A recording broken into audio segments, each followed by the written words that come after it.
Josh's Zoom meeting, so I could start it. All right, welcome to the October 9th Westborough Advisory Finance Committee meeting. Pursuant to Chapter 2 in the Acts of 2025 and Act extending certain COVID-19 measures adopted during the state of emergency, this meeting will be conducted in person and via remote means in accordance with applicable law. This means that members of the public body, as well as members of the public, may access this meeting in person or via virtual means. In-person attendance will be at Memorial Hall inside Town Hall at 34 West Main Street, and it is possible that all members of the public body may attend remotely with in-person attendance consisting of members of the public. This meeting may be accessed remotely via the Zoom link in the posted agenda. When required by law or allowed by the chair, persons wishing to provide public comment or otherwise participate in the meeting may do so by in-person attendance or by accessing the meeting remotely, as previously noted. Additionally, the meeting will be broadcast live in real time via Verizon Channel 28 and Charter Channel 192 or via Westborough TV's online platforms at westboroughTV.org and youtube.com/WestboroughTV. All right. Do we have anyone here for public comment this evening?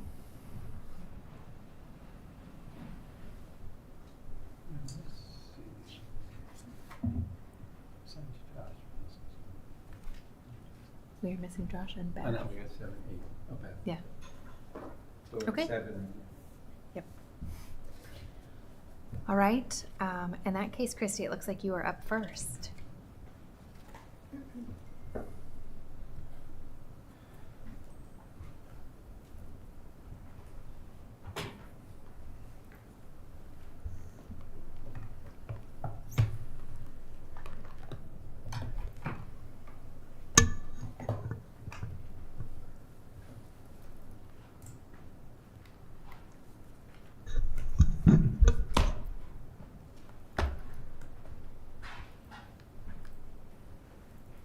I saw the other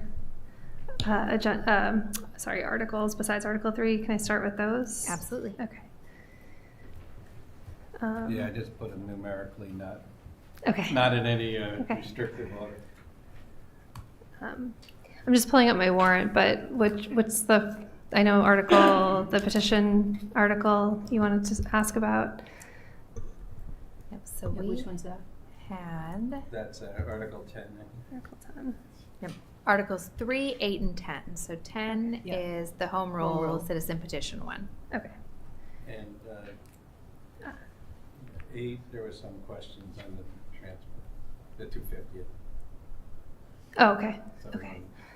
Yep. So do you want to start with we'll go backwards, number 10? Yeah. Okay. Countdown. All right. So that article is to authorize the select board to petition the legislature to make a charter change, which would increase the number of signatures needed for a petition warrant article from 10 to 50 on the annual town meeting warrant. This is something that I think the select board has gotten a lot of feedback in the past. We've had a few town meetings where we've had many petition articles, and so they've received a lot of emails and outreach from people asking if there's anything that can be done. Our town moderator did a search and identified that the town of Weston actually did make a change from 10 to 50, so this exact change through their town meeting, through a charter change. The select board initially put 50 as the signature and then held a public meeting to hear from the public if they thought that the number should be different or if people were interested.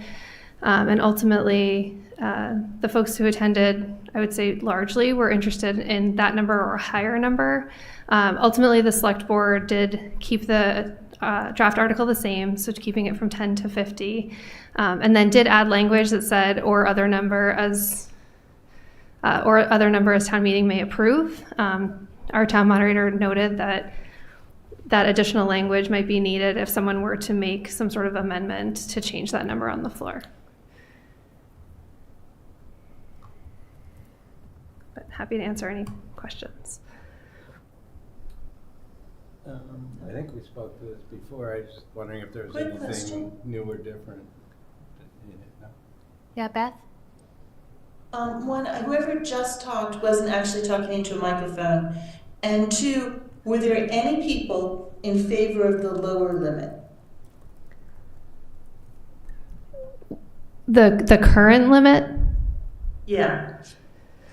Yes, we did receive some correspondence that folks were concerned about raising the number of signatures required. Was it very many people? It was a handful of people. Yeah. I think ultimately, with the way that we expect, the purpose of that public meeting wasn't obviously to have the vote. It was for the select board to identify what type of, or how they wanted to structure the article to place on the warrant. Ultimately, certainly town meeting will decide, and they could offer amendments at that meeting or vote against it. Fair enough. Yeah, Beth, I attended that meeting, and I would say there might have been one or two people that spoke in favor of not making the change, but most Okay. people were either I mean, in I'm favor of it personally in favor or of thinking that it raising should have it. been a lot more. So, Right, I'm personally in favor of raising it, but I wanted to make sure that there weren't people who reasonably felt like they would be excluded from participating in the process if the number went up. And also, Walter, you're not using the microphone. Yeah, I mean, I think there are definitely people who are not interested in it changing. But again, the purpose of that meeting was to structure the article. It wasn't to necessarily have the debate that should be had on town meeting floor. Okay. So I think, can you hear me? Okay. So I think personally, I would be in favor of this article just because of from finance perspective, I feel like this could be helpful in reducing the time that we are spending, as well as the fact that, time spent and the amount of money that's associated in the time that's spent. So I would definitely be in favor of raising it so that we have some kind of better threshold on the kind of articles that come in. Yeah.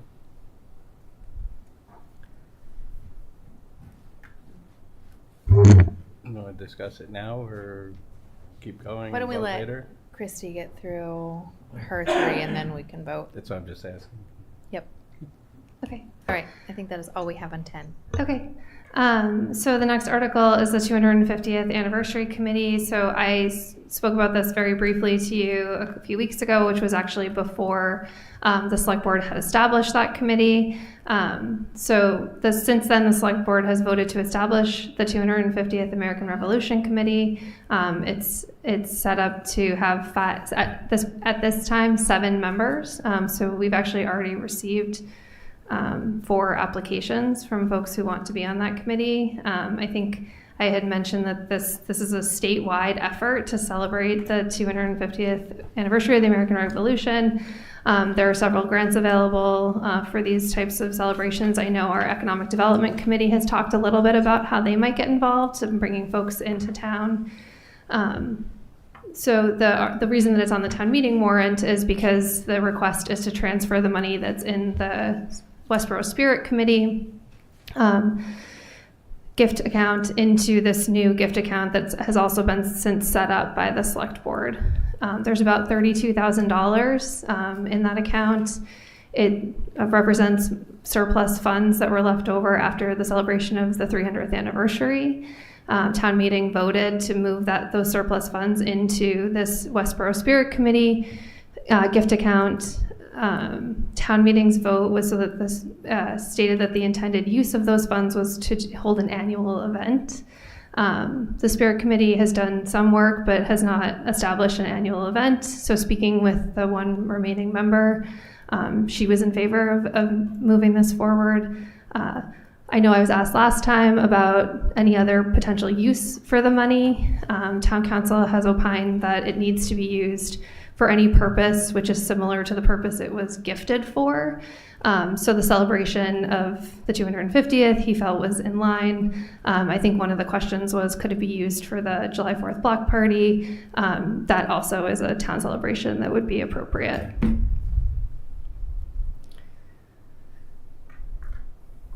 the exact number known yet?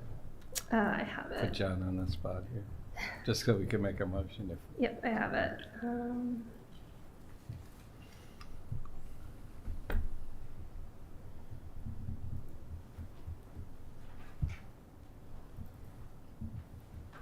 Sorry.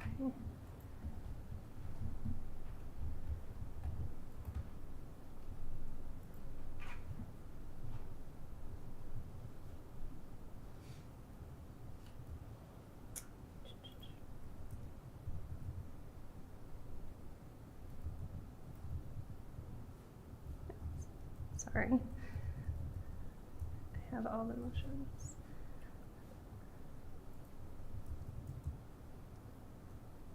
$32,212.45.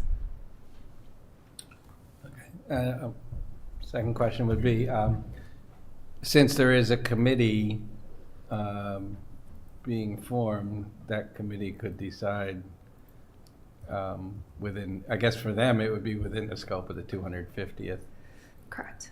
So they're, but if they wanted to help fund the July 4th celebration in the 250th year as part of that, then Yeah, potentially. I mean, I guess so anything that would be considered being the 250th anniversary, that's the sort of broad use of those funds, would be anything to celebrate the 250th anniversary of the American Revolution. I will say that one thing that's very different with this committee versus the 300th anniversary committee is committees that are celebrating a town's anniversary have more flexibility in their ability to fundraise, whereas most committees are not permitted to fundraise. So it's less likely that they would build those funds up to the amount that was spent on the 300th anniversary, as an example. Yeah, right.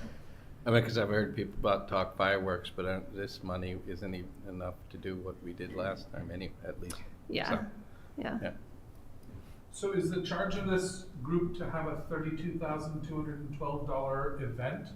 Or is this money that likely will be maybe added to on a future article, to have a bigger event? Or, like, I guess I'm still sort of unclear. I get celebrating, 250, but I don't get what that means for what this seed money is.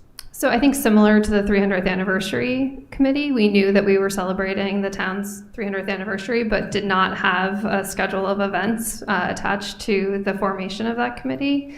That's really the work of the committee. So I can't really answer that question. The committee would have to decide if they wanted to come forward with additional requests for funding, or if they were to pursue a grant. As I said, there are several grants available for this type of celebration. I don't think they're big grants, but I know that the state has put a lot of effort into the celebration in 2025 and 26. Speaking as somebody who lives with a history nut, I can tell you that I believe the idea would be actually not just one, it's up to the committee, of course, but one big event, but you are likely to have things during the year where you might bring in speakers or do certain things of historic interest too. Not just a party thing. It's my impression. And I guess what's the reporting out's the wrong way? What is the way that this committee will be advertising, sharing, broadcasting its ultimate decisions as to where this money goes? So like every other committee, I would expect that they would post things on the town website, that they would post things through social media, just all of the same channels that the town currently has. I can't speak for the committee if they're going to do anything in addition. I would assume that there are local news outlets that would cover certain events. I'm not sure, Westborough TV. Okay. I mean, those are sort of all the traditional ones that we've had before. Thank you.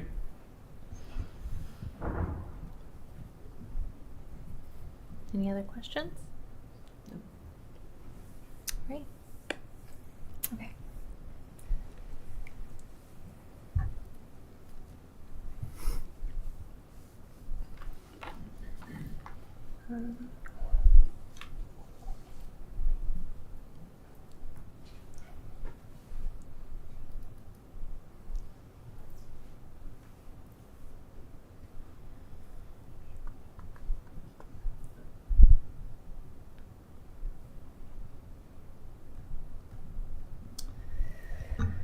So again, when I came to you before, we did a different presentation and we spoke a little bit to all the articles, and I had asked if I could come back to give, I think, a more focused presentation on this Article 3.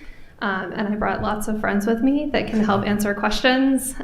So we have with me the Finance Director, the Chair of the Planning Board, we have a member of the Board of Health, the Planning Director, our Health Director, and a member of the Select Board. So Article 3, as a reminder, is a transfer of funds from the Council on Aging salary and wages to both the Finance Department salary and wages and the Health Department salary and wages. Unlike the school department, the town cannot move money between accounts or between salary and expenses or salary and wages and expenses without a vote of town meeting or at the end of the fiscal year.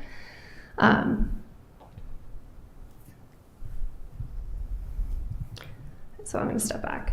So we've identified that through the onset of the transportation program that we've entered into an agreement with WRTA or Worcester Regional Transit Authority that that we are able to find a savings in the Council on Aging budget. The reason that we are able to do so is because through this agreement with WRTA, all of the salary and wages for our minibus drivers, when they are driving WRTA vans, which is the majority of their driving, we are reimbursed for their salary. So for when we approved the fiscal 26 budget, we approved just under $80,000 for the salary and wages for the minibus drivers. After town meeting, we entered into this agreement, which began on July 1st. So since then, we have received reimbursement from WRTA for money that we've expended. And that money, because we have not set up any sort of financial mechanism to receive that money, is currently going into the general fund, which would close out to free cash at the end of the year.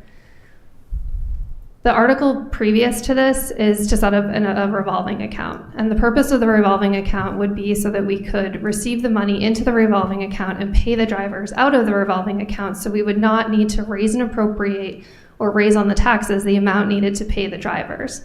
Understanding that we would reserve a small amount for trips that we would take that were outside the WRTA program. So that's the Tuesday nights when they have events at the senior center, town meeting, and other events that we might want to provide transportation to.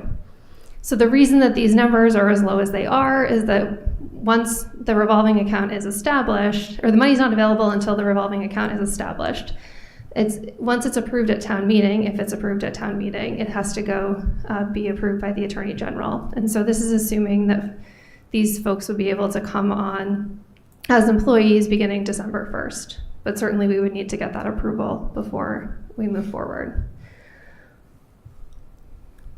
So I just explained my next slide, which is why the funds are available now. So again, this creates a budget surplus of about $44,000 because we've already expended some of that money through our typical mechanisms. And this article seeks to use $36,270 of that surplus to restore 2 positions that were cut in fiscal 26. The transportation, so why would we put forward using this savings? The transportation program has been successful in its first few months, so it's anticipated that we would continue to do that program in fiscal 27 and beyond, meaning that we expect that this savings would exist beyond this current fiscal year. I think it came up last time, and I think it's really important to note that the town regularly experiences identified budget surplus when there are turnovers in staffing or efficiencies found in a department. We do not always come back to you to ask if we can redistribute that money somewhere else. Most importantly, I think it's important, we talked a lot about a level service budget at the budget summit. Fiscal 26 budget is not a level service budget. It was cut.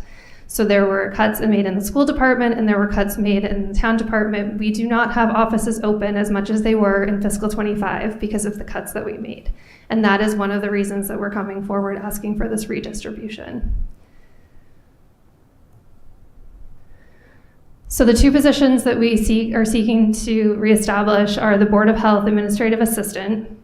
You can see here we're not asking to reestablish it at the full funding, and we're not asking that it be reestablished at the full number of hours. So in fiscal 26, we've reduced the budget by $56,635. We're estimating that in fiscal 27, the annual cost for this position would be just over $40,000. And we're proposing that we would reduce the position from 40 hours a week to 32 hours a week. I'm going to ask the planning director and the health director to come up and just explain some of the issues that they've had with the reduction of this position. And the reason the planning department is here is, as you might remember, that full-time staff person in the planning department is now asked to split their time between the Board of Health and the planning department. So as you can see here, they each get about 20 hours of coverage from the 140-hour position.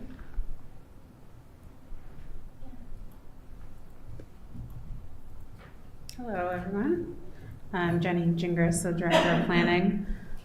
So just to talk a little bit about the effect that it's had for the planning department.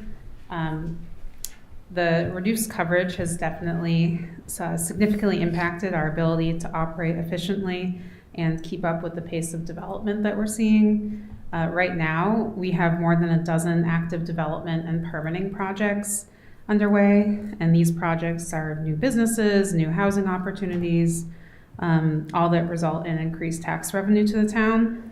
But with that, well, that's great. It comes with more permit applications, coordination, and then more need for consistent administrative support to keep everything moving along. Our administrative assistant plays a critical role behind the scenes of these developments, reviewing and accepting our applications that come in. We have to meet legal requirements, statutory deadlines guided by Mass General Law. The admin prepares agendas, meeting packets, and minutes for the planning board. They also coordinate public hearings, answer the phones, assist residents, and maintain our public records. And then that person, our admin, also supports other departments within community development, such as conservation, economic development, and sustainability, so that we can make sure our projects are aligned and everybody's coordinated together. Also in planning, we help coordinate with the major roadway and sidewalk improvement projects, from some intersections that are currently being redesigned to expanding our pedestrian and bike connections, which of course are essential. But with only this half-time coverage, we've definitely experienced a slower turnaround on documents, reduced responsiveness to residents, and an increased strain on our professional staff during these peak permitting cycles that we're seeing. So we're seeing other staff in the planning department that don't necessarily always answer the phone, having to answer the phone, greet people at the counter, instead of being able to focus on other necessary work. So I feel that restoring this full-time administrative assistant will help to ensure that our projects and planning are reviewed efficiently, the permitting remains compliant with state law, and we can continue to deliver the high level of service that residents, businesses, and applicants expect. Thank you.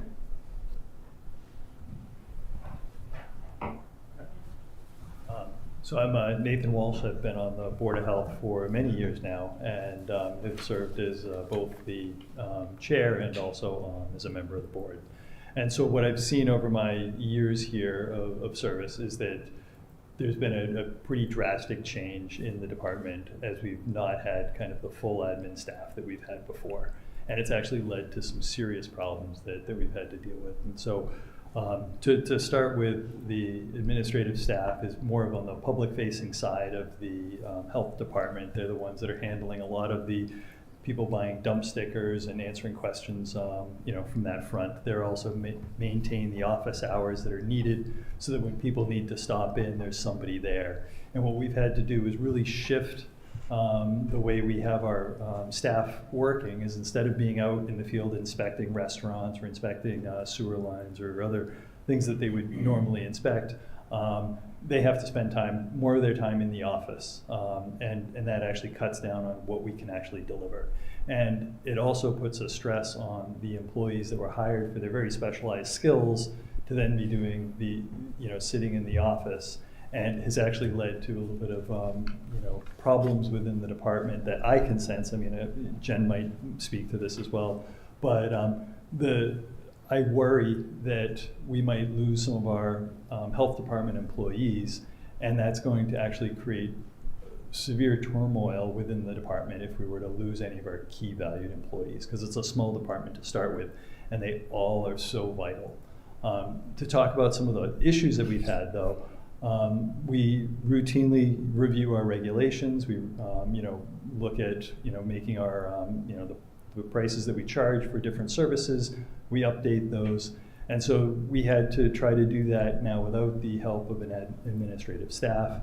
And so at our meetings, we had talked about different rules that we wanted to try to have them in. And without that dedicated support personnel to help out and just make sure that everything was double checked, we ended up passing some rules that was missing one of the sections.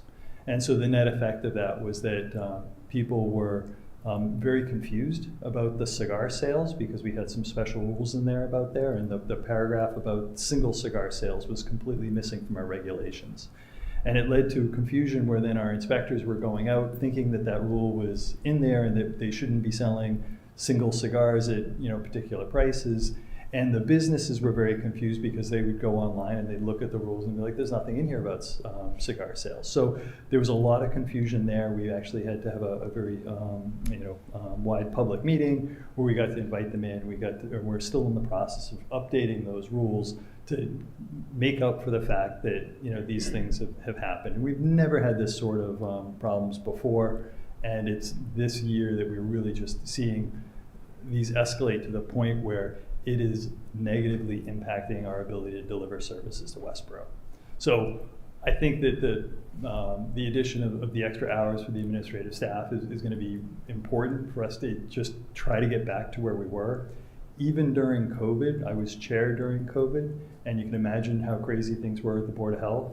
The staff that we had managed that with some stress, but managed it, and I'm seeing now similar levels of stress within the department because of the fact that they just don't have that administrative support position.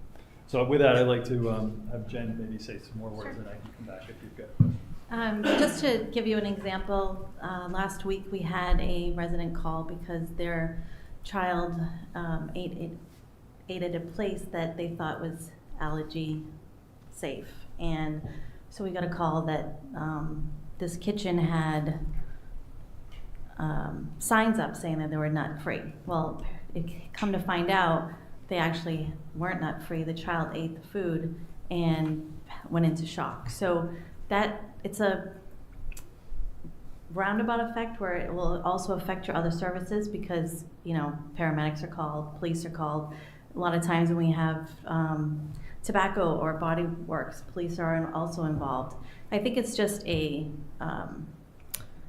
if there's a problem here, there's going to be a problem elsewhere, because we are considered first responders as well, so we do rely on fire and police. So that's just one example of the many that we've been coming across. Also, we're not fully staffed now, according to state regs. So I know we're now adding, we have over 200 restaurants, we're now adding at least 8 more. We have plan reviews in 4. So it's just a lot adding up, and unfortunately, residents are not being responded to in a timely manner. Our food inspections are off probably by like a month, and that's not okay. We've found, within that month time, because we're required to inspect twice every year, and we do it every 6 months. Within that time, we've had some major health concerns in these food establishments, and we don't want to see that. We pride ourselves in not going past that time and meeting all our mandates. Right now, our health, if we had an admin, they would be in charge of the state mandates that we're required to do with the vaccine fridges and the water sampling, and just to name a few. So not having one really is implementing our office, and so I really hope that you consider approving this.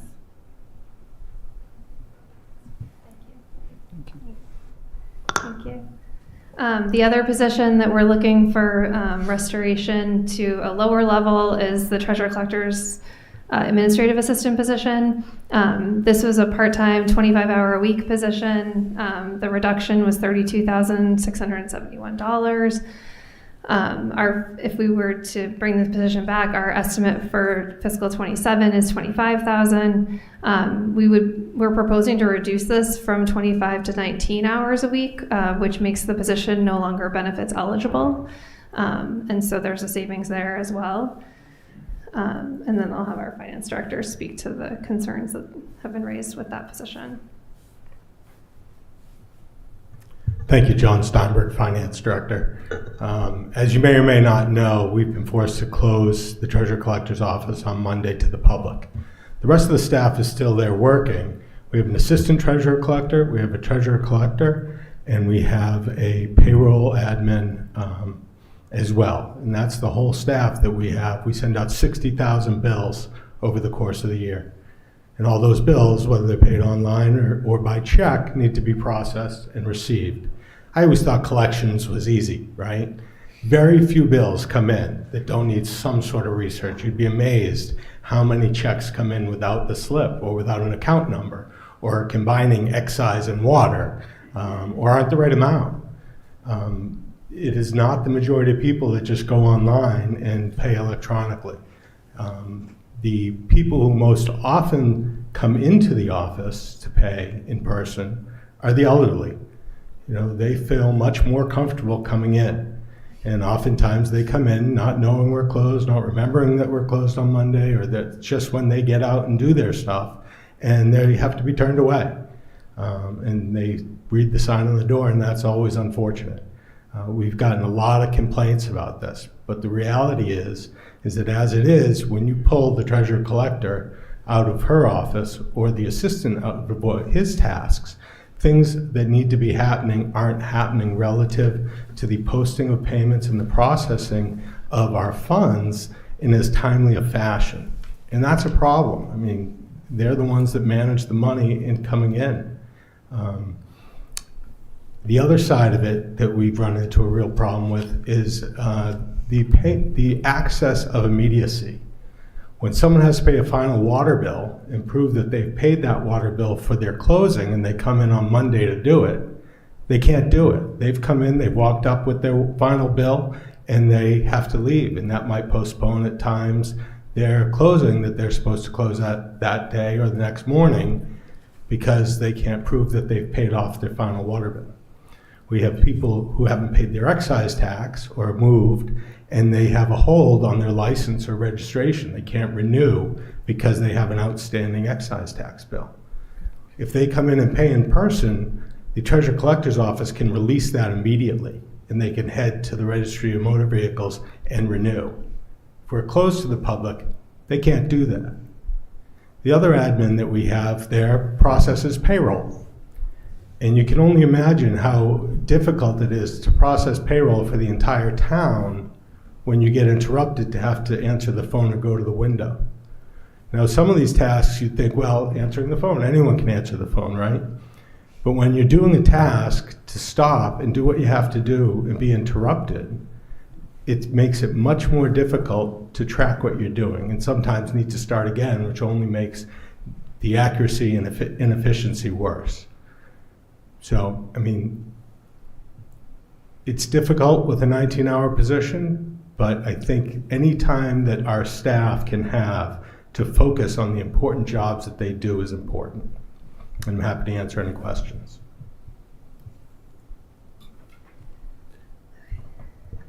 So again, this is the fiscal 26. We had the $78,924 approved in the operating budget for the Council on Aging. This was salary and wages for the minibus drivers and zero for these two positions that we've talked about tonight. If it was restored, about $42,000 would still be used. That's until we set up that revolving account. And then the $22,000 and $13,000 would be distributed respectively to the two departments in order to bring people on mid-fiscal year. In fiscal 27, we would estimate we're estimating that the salaries of these two positions would be the $40,000 and $25,000 that you see. That again would be at the 32 hours for Board of Health and 19 for the treasurer collector position. We're also estimating $10,000, which again are for those additional trips. It looks on here like we're talking about a savings in fiscal 27 of about $3,000, but as a reminder that we're talking about salaries, so there would be a COLA attached to that, so it's closer to $5,000 or $6,000 savings continued into fiscal 27.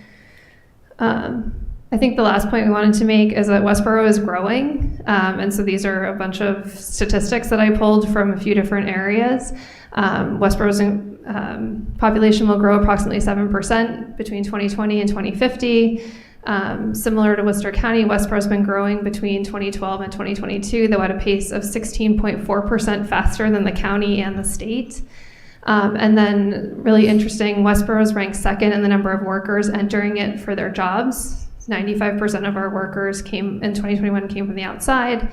The number of people entering Westborough for work in a year is greater than the population of our residents. And I think that that's really important because you're talking about departments that are supporting businesses, that are bringing people in, that are using our services. So if Westborough continues to grow, we need to at least stay level with the services that we're providing. So I think we have lots of people here to answer questions if anybody has any. Can I just ask a basic question?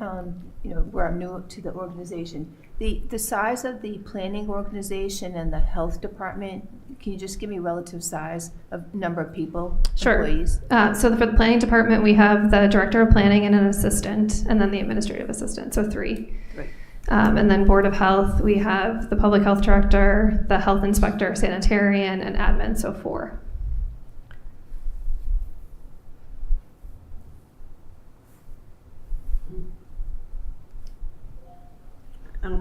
I'm Hazel North, Chairman of the Planning Board, and I just wanted to speak in support of this warrant article. The Planning Board on Tuesday passed a motion asking that there be support for this particular warrant article. The stress that has been on the Planning Department since their administrative assistant has been cut has been noticeable. The amount of time which the planner and the assistant planner have been forced to do a lot of administrative work has really taken away from the work which the planner and the assistant planner are supposed to be doing.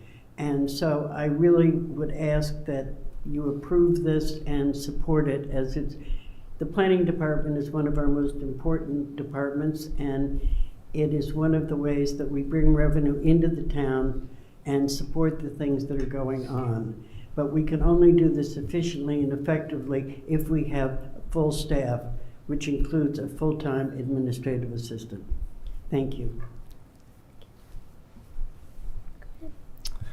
Okay, first I want to state that it's obvious that all 3 of these positions are important, all 3 departments are important.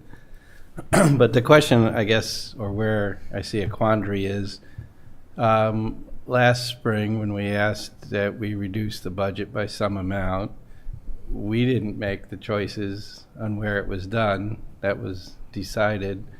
So obviously, to get to that level, there was going to be a change in some amount of services.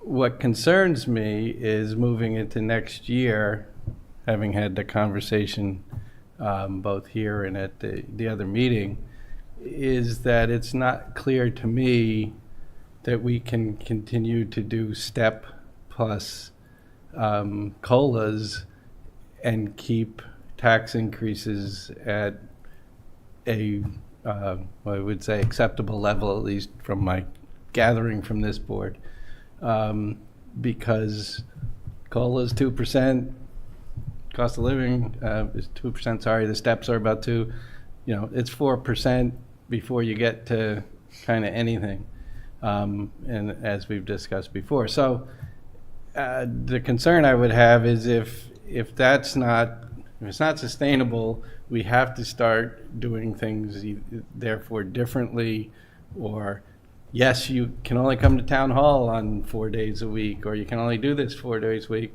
I'm actually glad to see that there was an impact.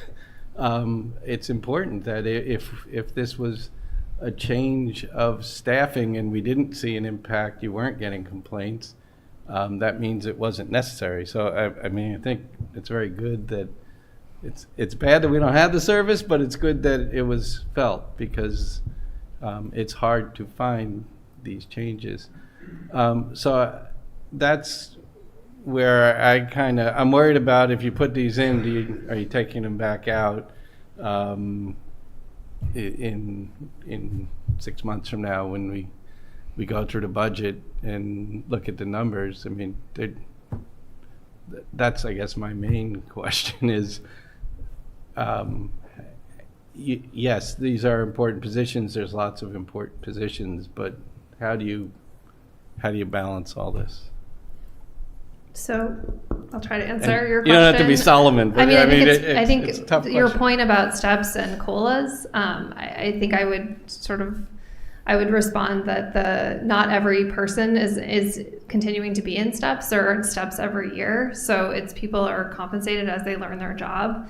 And so I don't think that we can get away from steps, because we also have to be competitive in the market. And I passed out a paper that was just released by the MMA today that speaks to the need to be competitive in the market, as well as several other fiscal pressures that municipalities are facing. I think I agree that you didn't choose where these cuts were made, but as we told you when we were asked to make the cuts, and as the school also said, it's not going to be, we can't do it in dribs and drabs. There aren't like $1,000 here and $1,000 there to get us up to $300,000. I mean, it's staff. That's where most of the money is, and that's where the cuts were made.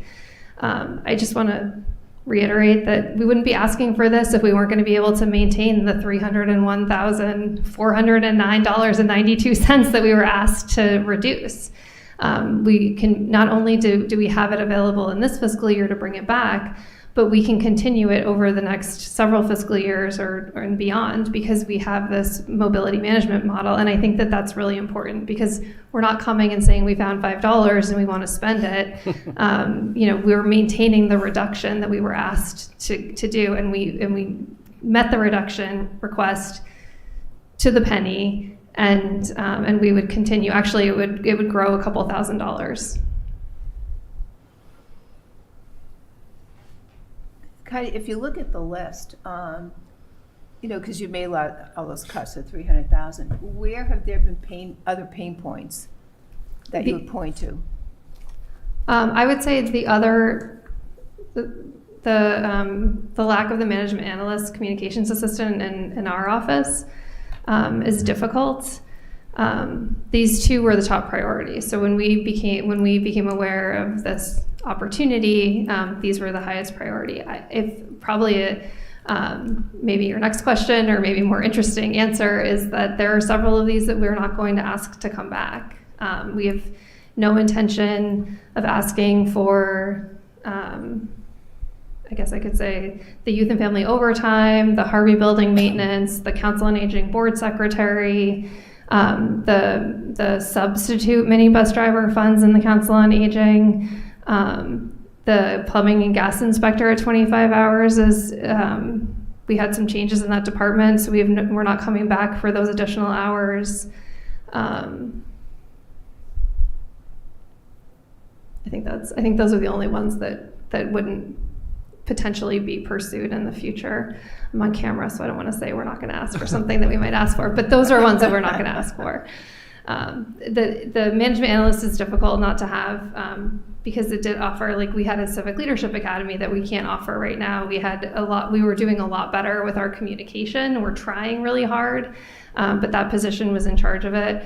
But we're not asking for that right now. And, I think we're being very respectful of what we were asked to do last year, with what we're coming back with right now. Go ahead.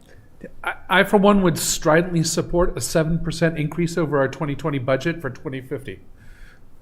But other than that, because you said we're going to grow by 7%. So I suppose that's just saying we're probably going to, our budget's probably going to increase a lot more than 7% between now and then.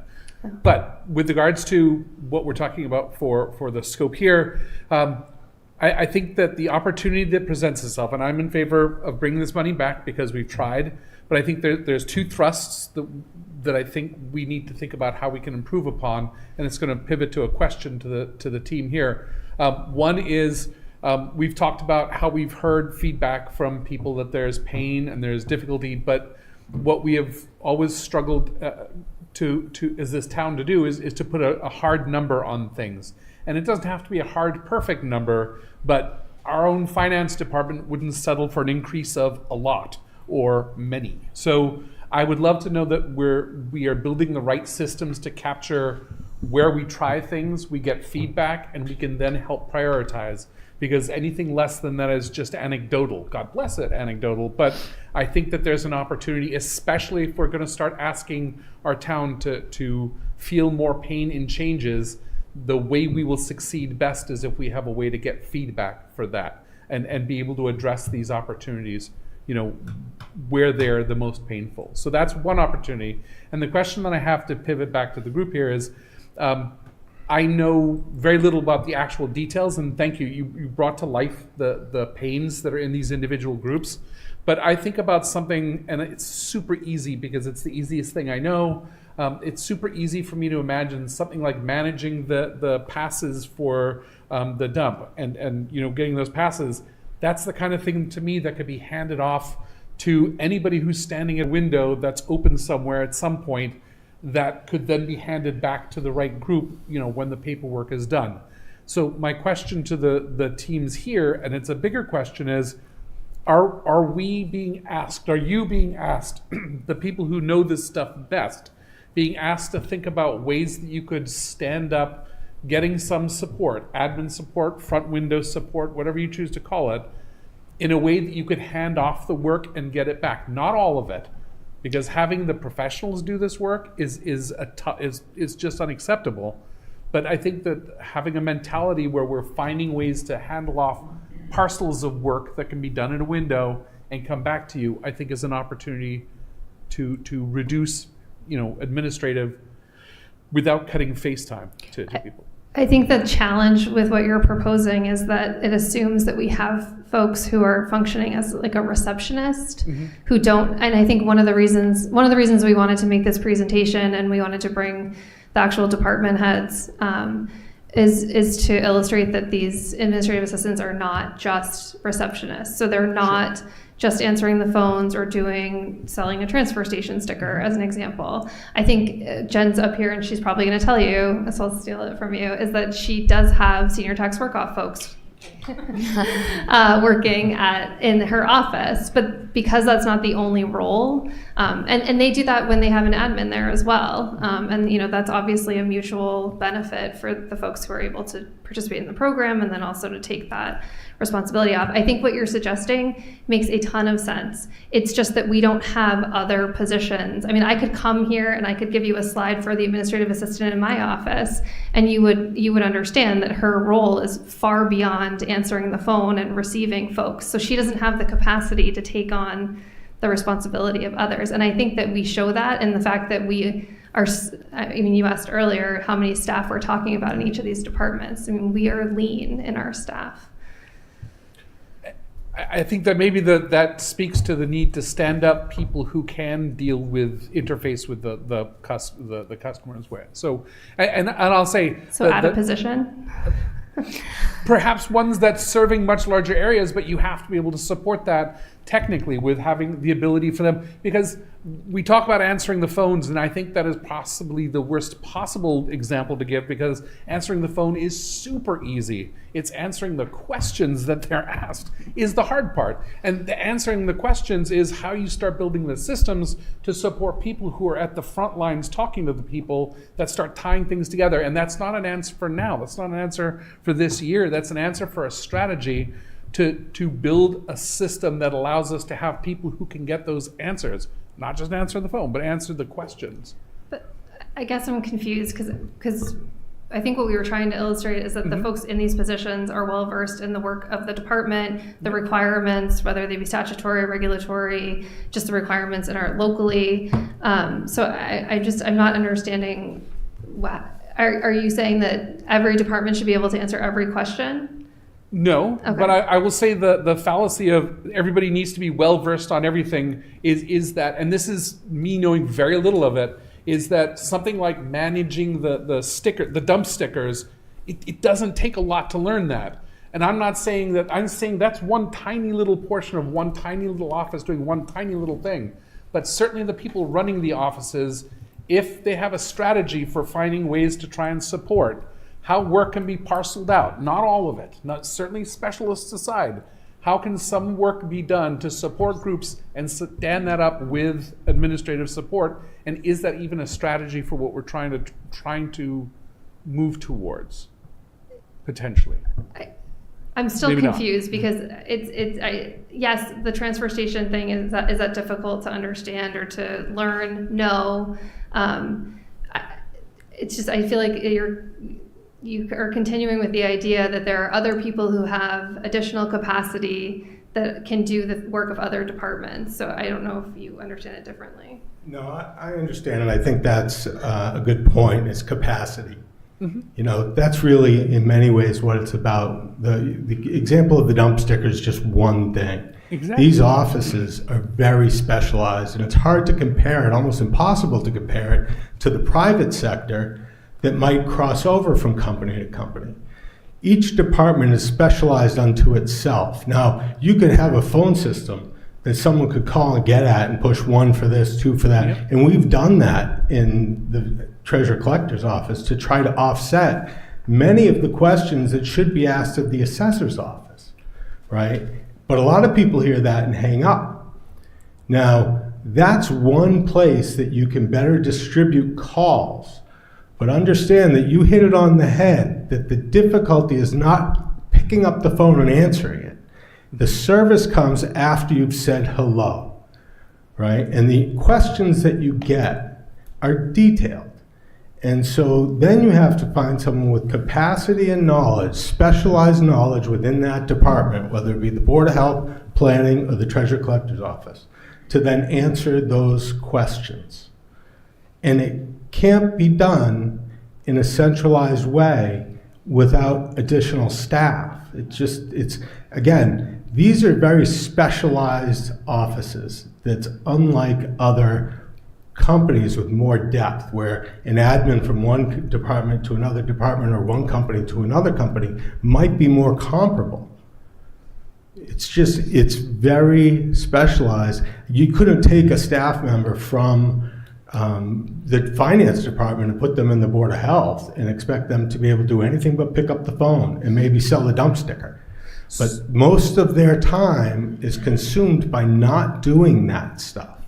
So this will be my last comment because I don't want to manipulate, but I can guarantee you from a system dynamics standpoint that the complexity of every department, every person in every department runs on a spectrum from things, just if the spectrum is how easily could somebody else learn to do this, from one end to another. So from very simple to very difficult. And I'd imagine it falls in a lot of ways across that spectrum. And I'm not talking about things at one end. I'm saying that other people can stand up models where they have a customer service interface that touches many systems and you can get to it on a single system. That's not rolling out next week or next year, but it's the kind of thing you build to. Because this is information. A lot of this is information. Paying bills is information. Well, the information they're asking is very specific to themselves. I'm sorry to interrupt. Yep. But they don't call to say, hey, how can I pay my bill? Can I go online? I mean, the website provides a lot of that information, and some of those calls are that. I think the issue with that spectrum that you described is that it's a staff of 3. There is not a spectrum within these offices. It just doesn't exist. There's no depth to these offices. Everyone's got a specific job, and there's 2 other people in the office that do their own jobs. So if we had additional staff that you could cross-train, which we don't have, right? If we had depth there, I would agree 100%. putting new systems in place at this level of staffing is virtually impossible to find the time and capacity to improve the existing systems. Okay, I could tell you right now, by how hard my staff works and the things that get delayed, that they wouldn't have the capacity to say, I want to improve this, because they have deadlines for everything that they do and they have a hard enough time meeting them. I would love to put better systems in place. I would love to have the time to do that. But we're working on it. It just takes time, you know, and anyone can come by here and see my car here, you know, many days, and just know that it's not just me. We're all doing it. We're burning it. And so I would appreciate it, you know, if we had the depth, that spectrum would exist. But it's hard to improve when you're doing your job. I'm grateful for the time and the feedback, and respectfully disagree on some points, but not adversarially so, I have to say. I would invite you to come and spend some time in some of these offices. Sure. You know, volunteer. I think. Do volunteer. If I could, I think Andrew's just trying to push, you know, the envelope a little bit, right, and just be a bit of a catalyst too.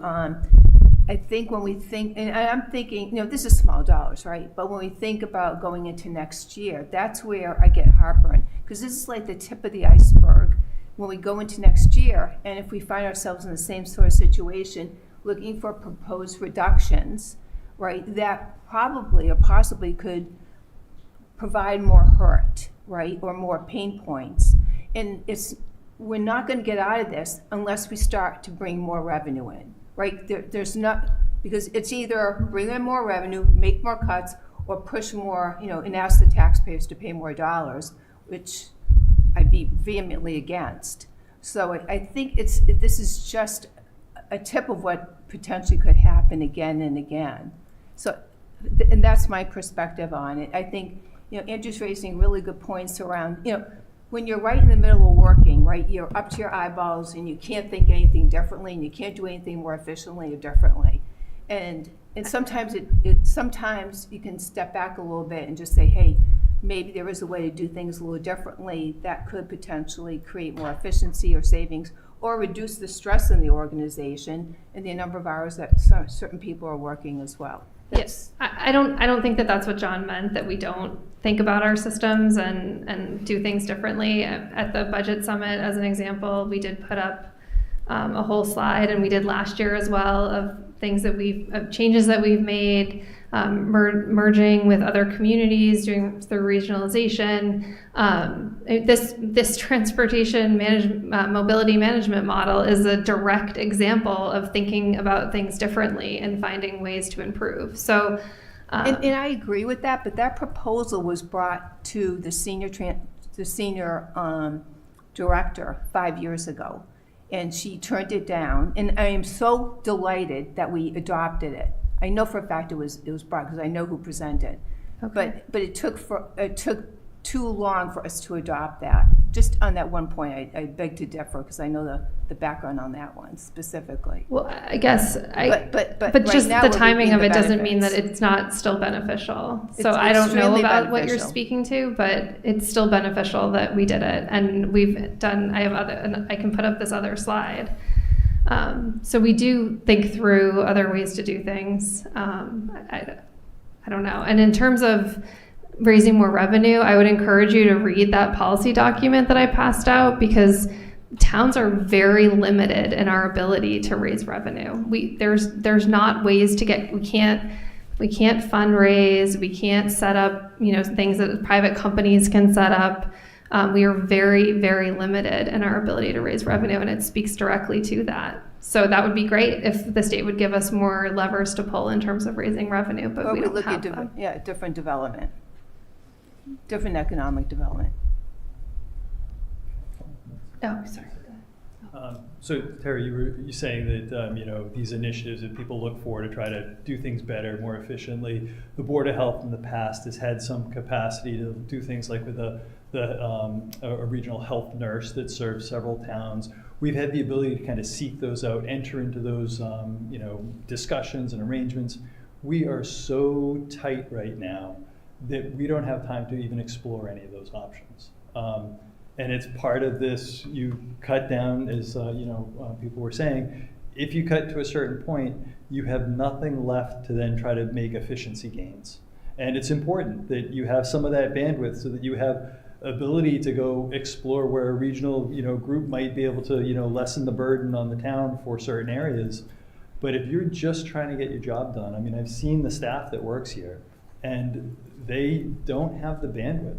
And that unfortunately kind of locks people into this, whatever they're doing now is their way that they have to do it, because there's no time to do it differently. And so this additional hours is probably still not going to get us to the point where we can do those sorts of changes that you're talking about, Andrew. But it's really about just getting to the point where we're no longer having things fall through the cracks. And as Jen was mentioning, inspections of restaurants are now falling behind where they should be. And that's not getting better, that's going to get worse, because we now have more restaurants coming in, and we're asking the staff to take time to do other things that they're not doing. So I do want to say that I fully agree with everything that you guys have said. It's just from my perspective, looking at the people that are working here, they can't actually get that done. So I think, This yeah. is the slide. Oh, sorry. This is the slide I was referring to with things that we've done over the past probably 10 years that have created efficiencies and sometimes budget savings. So I think hearing what Andrew said plus what John said as well, I think to be very honest, have all the sympathies, because I know that it's real. Working with a lean staffing or capacity, it's difficult to how much you can cross-train when actually you are just barely doing enough. So I totally get that, and I hear that all day in our personal world as well, where we are asked to do more with the same, if not less, do more with the same. So we all are under those pressures, and I understand that capacities cannot be increased, but I guess we all are, the taxpayers are under the pressure in the way they have to get the money to pay the taxes, and everybody is in a pressure at the moment. I think to Andrew's point, my personal opinion over there is that yes, we have to, I was going through the health department and I could not see any, there are just 3 folks there, and the amount of responsibilities they have, so they have to do a lot. And similarly, I'm sure that the town treasury department has to do the same as well. So every department, I understand, is totally lean, but the fact is also that the world is changing. The jobs are becoming less and less. People are losing their jobs, or like I said, they're asked to do more with the same job that they have. So the question really comes out to what Andrew said is also, I think, fairly correct, that we need to go back and basically be innovative about it. Now, I'm not saying cross-training. You guys are masters at it, so I'm assuming you will figure out ways. But I think the world is changing.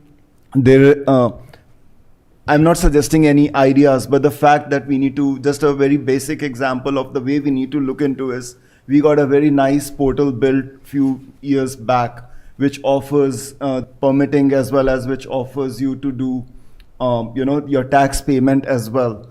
Could there be ways in which, rather than having a human being to help serve those questions, if we can gather some stats and say that 70% of them just come there because they are not comfortable online, and there can be some way to help them say, okay, this is how you do it online, and they're ready with it. So that's one example. But I'm not saying that that is the example you adopt. I'm just saying that just going back and introspecting of what we can do. The other thing is, like I said, the jobs are less. People, volunteers. I'm sure if it's a very specialized job, there will be interns and volunteers that you will surely get who are wanting to show that, they are learning real life work skills. And I don't differentiate between any work which is okay, everybody wants to do just one kind of work. Working in town, working for the department is also a skill you attain. So getting volunteers, getting interns. So what I'm trying to just give as an example is that there could be ways we could think about in terms of getting the work done. We all are under the pressure. I'm not saying your capacity has to be reduced, definitely. But what we gotta rethink is, one, with the same capacity, how do we do more? And the other is, what are the other ways to do it? And the third is, why are we talking all of this? We are talking all of this because of capacity, because of our tax increases year on year, because of everything that we know. Are there departments where we need to, not the administrative one, but other areas of spending that now we need to curtail just because of the environment we live in, which is recreation? If people are complaining they are not able to pay taxes, or they're not able to come to the window and pay their taxes because staff is not there, but I do want to go to the community center and spend my time, can they instead go to a park and have less staff over there in the community center to pay? Those are the questions I'm thinking we need to rethink and say, okay, you know what? This is what we can, this is where we should first keep the same, like safe streets. Police will not get a budget cut. The admin staff will not get a budget cut, because we need to serve the business, we need to serve. But recreation can get that instead of 1% or 2% budget cut, because people first need to have their basic services. So just a rethought around those cuts, because this cut process will come probably, God forbid, every year. So can we think more intrusively about where we do those budget cuts next time?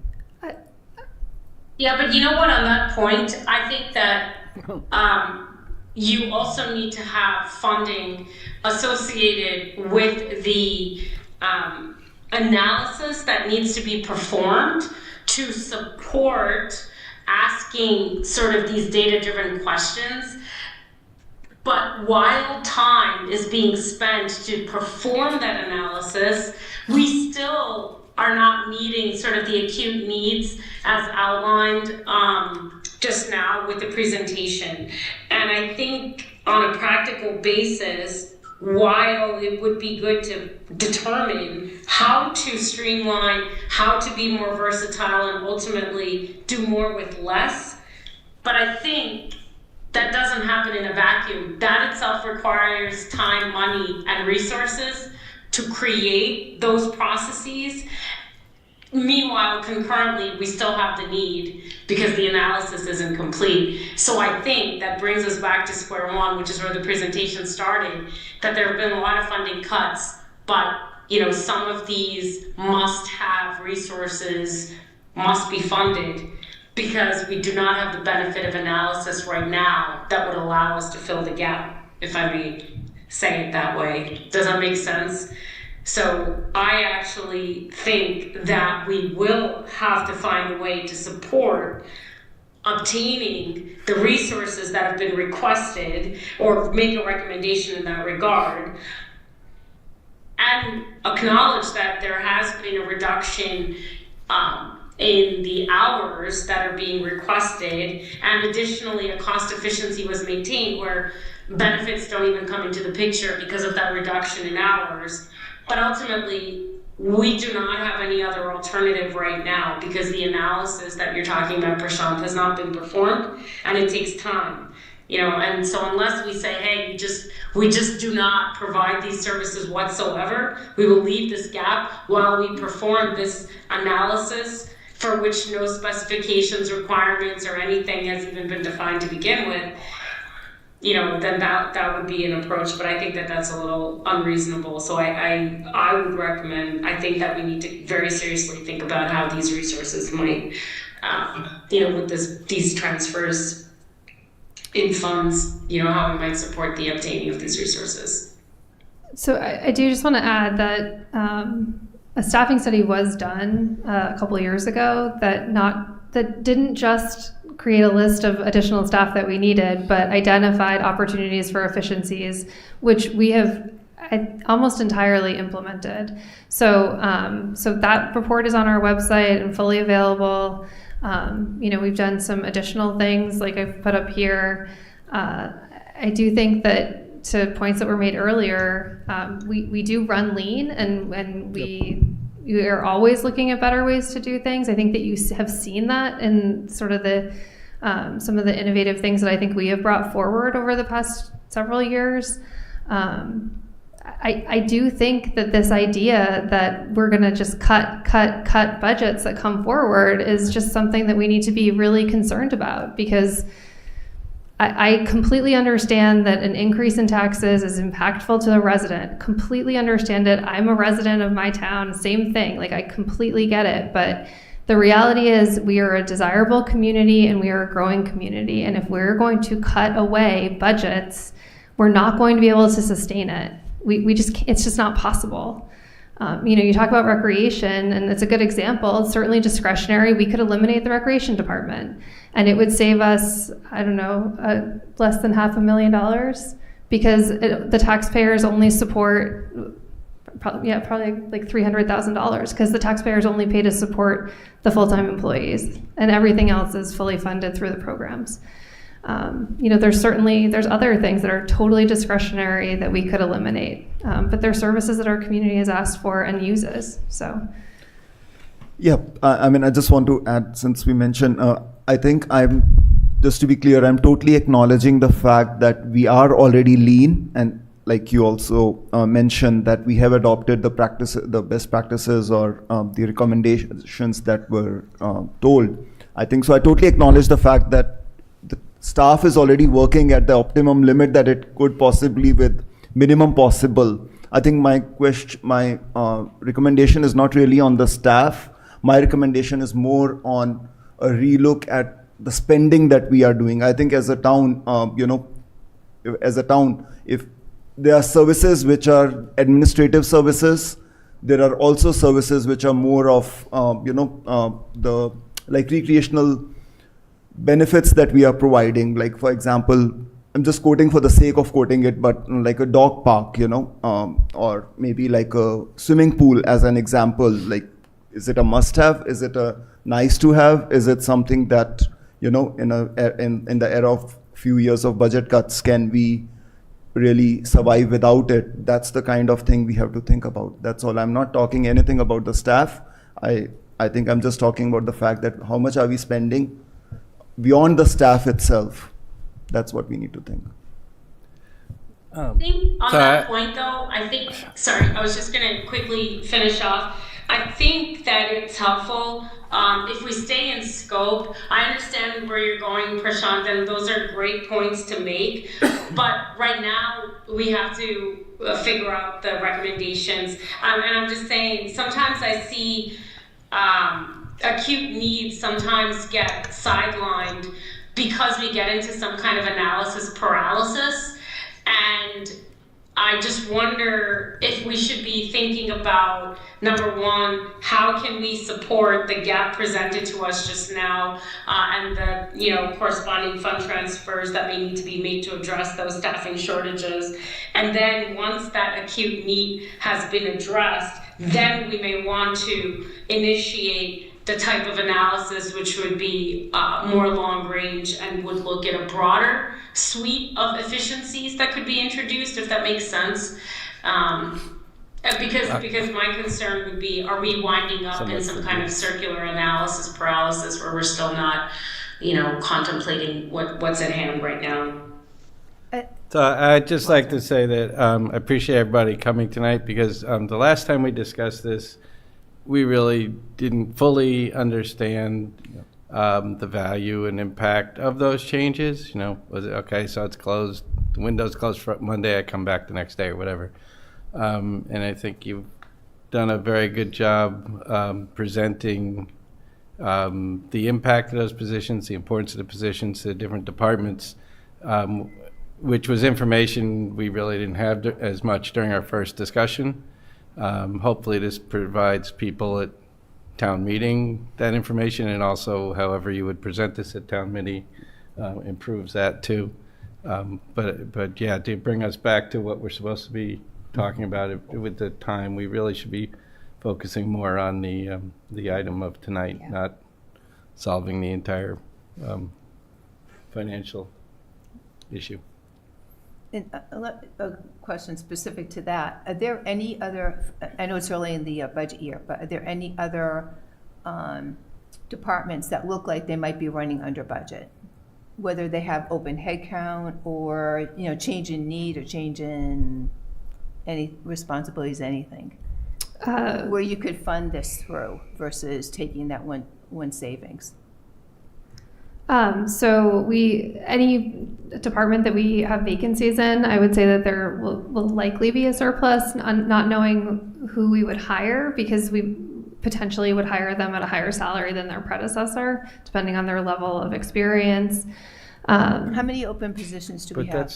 that's not a long-term savings. 'cause But the that's why we person gets wouldn't use hired. that. That's what I was gonna say. That's why we wouldn't use that savings, because it's a one-time savings. It's still a savings for the year.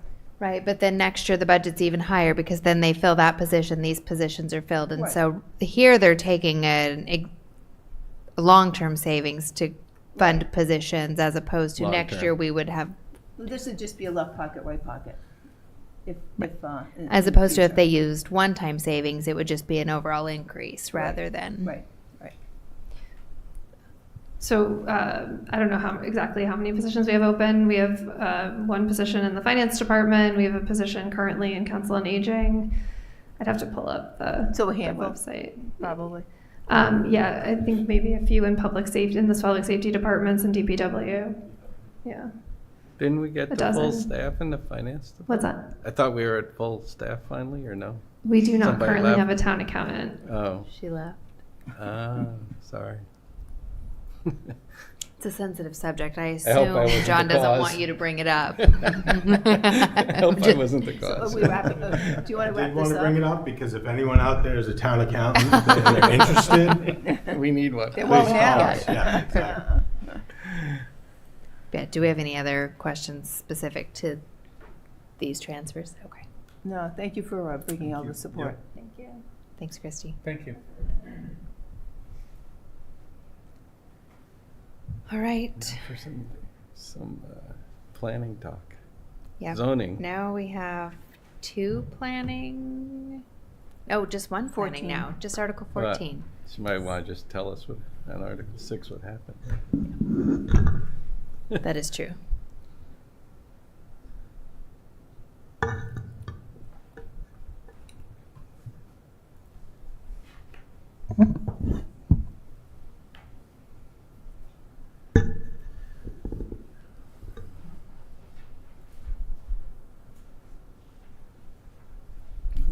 We had the slides had and they slides, yeah. disappeared.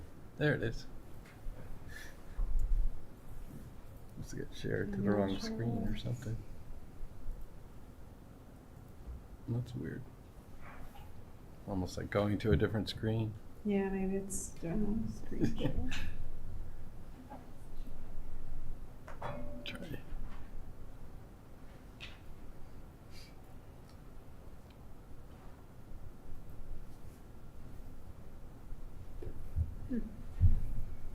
It's on duplicate. That's weird. So,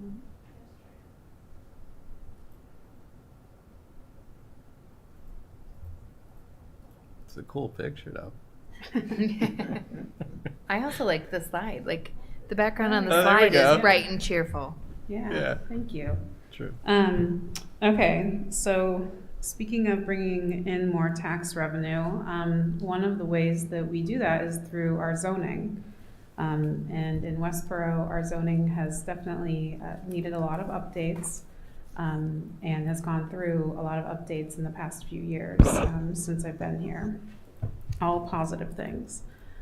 So when we take a look at the zoning, we do look at how we can attract new businesses through the zoning changes, and that's what I'm going to be talking about today, and that's what a lot of these zoning changes are going to do.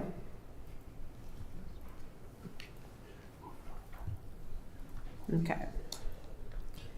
So we're making updates to the zoning, particularly for the downtown business district, but we're also making some changes while we're in there to provide some clarity, consistency, and predictability in the zoning. It started from the 2024 downtown plan and then also looking at the master plan, which makes a lot of recommendations about updates to zoning. Through the downtown plan specifically, we saw that we wanted to promote a vibrant mixed-use downtown. And then throughout the zoning overall, we found that we really need to simplify our bylaws so they're clear and predictable. In planning and building, we're often the first face that developers come in and talk to, or property owners, and our zoning currently is pretty confusing, even for staff sometimes. There's a lot of redundancies, a lot of footnotes, and it's just not clear. So when we took a look at the downtown zoning, we took that opportunity to also make changes in other areas so that we can fix that. By doing this, we're also encouraging that investment, redevelopment, small business growth, because the first thing a developer does, or a property owner wanting to come in, is they look at the zoning typically. And they see if their use is allowed or what they're allowed to do on their lot. And it's hard to find that answer in the zoning by just looking at it. So that's one of the things we're changing. So in downtown specifically, we have, this is my graphic to kind of explain how overlay zoning works compared to base zoning. So you have the downtown, and then we have base zones. So that's what your property is, that's what zoning is designated as. So in downtown, we have the downtown business district. We also have 2 industrial districts downtown. And then there's also some of the commercial uses that are zoned single residential. And then we also have an adjacent gateways zone that I didn't mention on here, but I can explain later on in the slide. And then on top of some of those parcels, we have an overlay district, which is called the Downtown Planning Overlay District, that we call the DPOD. Essentially what that does is it gives the property owner an option to do a little bit more in zoning than they could in the base zone. So you essentially have the option to do one or another.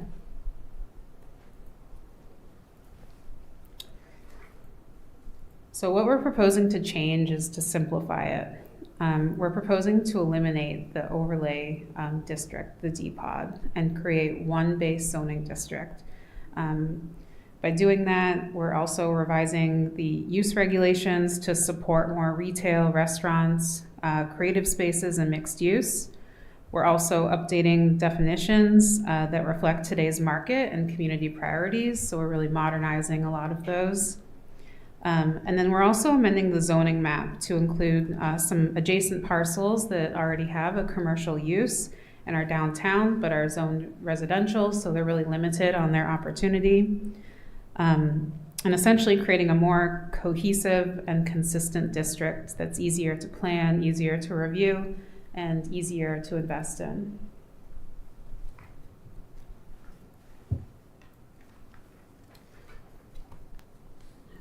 So in doing this, we're also expanding by right uses. In the downtown, on our use table, it's very general in some things, but we did add some additional uses that are kind of branching off of that.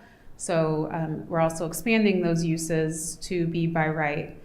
So those would include retail, restaurants, personal services, office space, creative workspaces, and multifamily.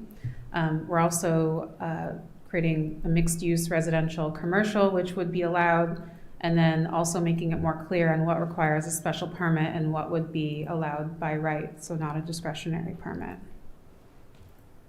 I'm sorry, could you explain what a by right district is? Yes, yeah, thank you, good question. So by right means that it's not a discretionary permit, so a special permit means that the planning board or whoever the special permit granting authority has to make specific findings based on facts on why that use can be allowed in that district, but they can say no. Whereas a by right use is allowed, in most circumstances, I should say, they cannot say no, but they can still put protections around it. Like there can still be conditions on density or parking or landscaping needs, but the actual use is allowed. Thank you. Yeah.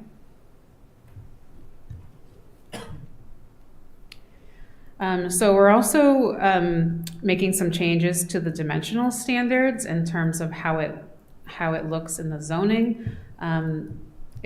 That's the biggest change. So right now, if you go into the current zoning in section 5.4, there's two different tables, and it's very confusing. For people that come in, I don't think I've ever had someone, a developer, come in and say that they understood what the zoning says in there. They always ask me to just clarify. And usually I have to double check what I'm looking at because I'm second guessing myself because there's inconsistencies in there. So we're combining those two separate tables into a single unified schedule that's easy to understand. And then we're also, for the downtown district, we're making the zoning mirror what we have allowed in the overlay district, which is the 4 stories, the 10,000 square foot minimum lot standard, and a maximum height of 60 feet, which is similar to many of the buildings that we have in downtown currently. We're also creating a maximum setback of 10 feet because when we did the downtown plan and talking to the consultant and many studies about downtowns, to create a walkable downtown, which is what seemed to be consistent in the public feedback, you want buildings to be closer to the street and maybe the parking in the rear of the building to create that atmosphere of a walkable downtown. So that's what that is there for. So overall, definitely easier to navigate and supports more efficient permitting. We also added some additional uses. Like I mentioned in the beginning, we had very general uses on the use table, and it didn't really attract the type of development that we wanted to see or types of uses we wanted to see. So when a developer is coming in and they look in our zoning before even calling me, they're looking to see whether we allow certain things. And sometimes if they don't see it, they're not going to call at all. They'll just, not waste the time. So we added definitions for those uses such as artisanal production, creative workspace, performance space, parklets, outdoor cafe seating. There's many in the attachment on the website that you can go through.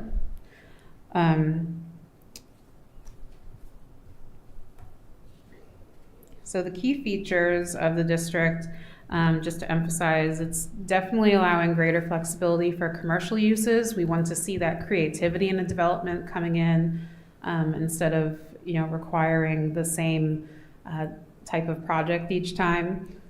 For new development, site plan would still be required by the planning board, as is in section 3.0. That's in most cases, the development would require site plan review by the planning board. The design review board would also still provide oversight for the exterior design and signage, so looking at the architecture and the sign standards. We also added bike parking standards, which is similar to what we did in the highway business zoning district recently. And then, of course, our revised inclusionary zoning requirements would still apply to residential and mixed-use projects. So this is the zoning map, which I know is a little hard to see, but I tried to do a zoomed-in one. And I know you can't see my mouse, so I'll use my pointer. So these parcels over here are actually currently zoned industrial, and they're also part of the downtown planning overlay. So that means that technically a lot of industrial uses are allowed. There's definitely a lot of wetlands over here, which prohibits certain types of development anyway, but this is still zoned industrial, which I think might be left over from when it was the Bay State abrasives. And then this area here is the gateway zoning district. So coming down East Main Street, you see some residential uses, some commercial uses. And then when you get into the orange here, that's the downtown business district. And then some of the green is the municipal or conservation zoned. So we kept what was currently zoned downtown business the same. Except we did change a few parcels here, we had some parcels that were zoned in multiple zones. So you would have a lot that was zoned gateway and downtown, which made it very confusing on what you could do. There's an extra layer of rules for what can be allowed in that instance. So we made sure to clean up the lot lines and make it clear that you were zoned downtown business or gateway. We did also extend down on West Main Street a little bit to cover existing commercial uses or institutional uses down here, just to make sure that the zoning reflected the type of use that was there and expand any opportunity. Any use that's existing, this does not change anything. It's purely just a option that can be done if you wanted to do something to change your lot.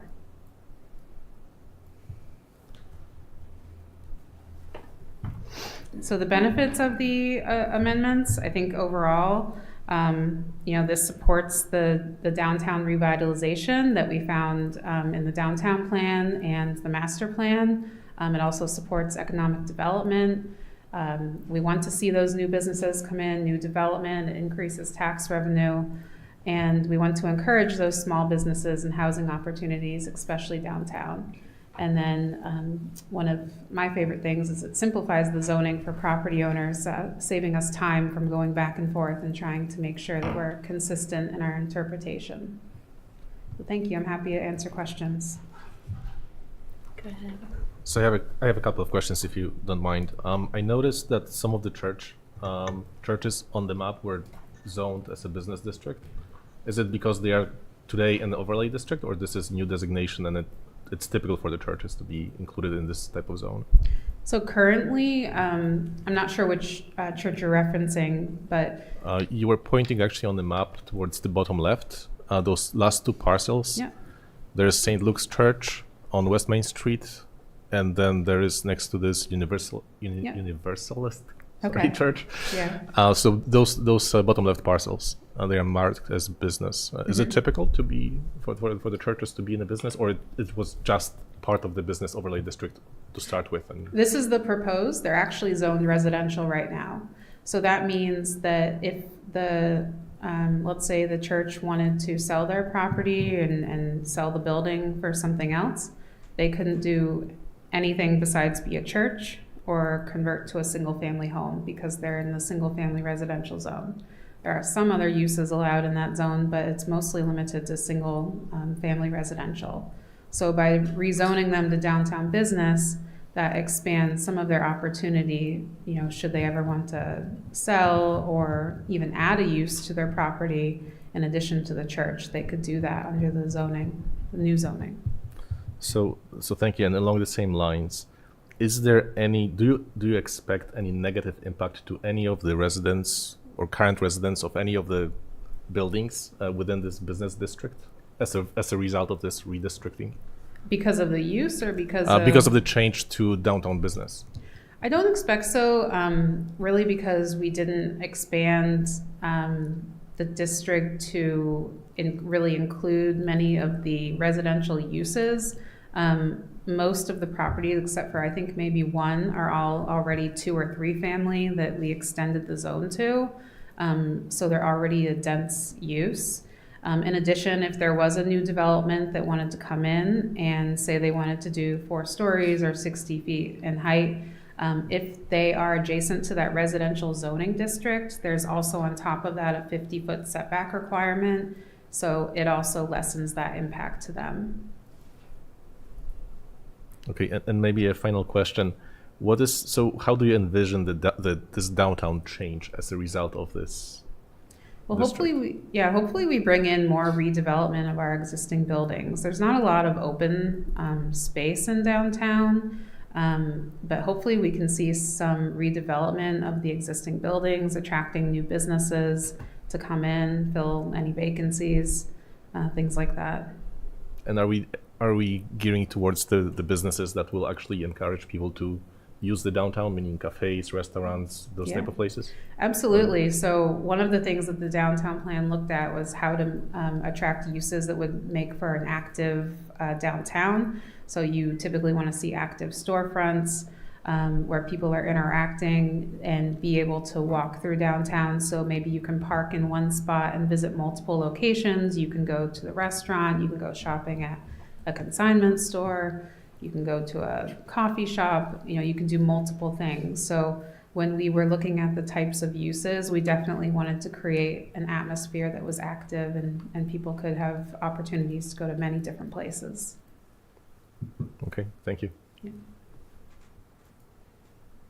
Just two quick observations about the presentation. I think I mentioned before, it'd be super helpful to see a before and after Okay. of this map, just because there's a lot of detail reading and stuff. So visually, it might be a little more Yeah, impactful. especially Okay. like two maps, yeah, before and that- after. and the other thought would be the last slide you have should probably be your first slide, because that's your Whipham slide. That's your like, what's in it for me? Okay. Like, and I think that's the thing that's going to grab people as to why it's relevant for this conversation. My 2 cents. Great. Thank you. You're welcome. Is it accurate to say that since it's on the warrant that the planning board was fully supportive of this change? Yes. Yeah, it was a unanimous vote of support. Thanks. Anyone else? All right, so Jenny, there was one last request. I know that Article 6 is no longer on the warrant, but I think someone had mentioned it might be worth having you explain why that is. I know you emailed us, but it might be worth since we have a public meeting. Yeah, sure. So Article 6 was for matching funds for a Mass Trails grant that we had applied for the Beatwall Section 2 trail. And we received notice on Tuesday night, actually, right before my planning board meeting, that we did not receive the grant for Mass Trails. So it makes it a moot point to get the matching funds because we did not receive the grant. Do they say why? No, it was a pretty general letter. I mean, I know from understanding that side of things that there was a cut to the funding to those types of programs. There were cuts to many of the grant programs. So they had, I believe it was half of the funding that they received last year to be able to distribute to the towns. And we were just not chosen as one of those towns. So where does it leave it, the project? We're still continuing to work on what we have. We're currently contracted with a consultant to work on Section 2. So we'll finish out that contract and then evaluate the next steps. And so the motion on town meeting will be to pass over? Yes. Okay, so that's what we would vote on, or vote our recommendation on is passing over. Okay. Yeah. That's what I was just asking. That's All good. right, thank you. Thank you. That it for guests. All right, that is it for guests. So now we have, Vote. how many things do we have left to vote here? We have 6, 8, 7 to vote. 7 But we're only articles. gonna vote 6 of those, so. It depends if you want to re-vote on 3. Oh, good point. So there might be. some- Yep, so we have the option. We of- could yep. deal with that secondary. Yep. Why don't we do that? Why don't we start with Article 6? And we'll go through them and then Yep. come back. Yep. Okay. Leslie, I move the AFC recommends the town meeting to pass over Article 6 on the grant matching funds for Boston Worcester Airline Trail. Bradley, second.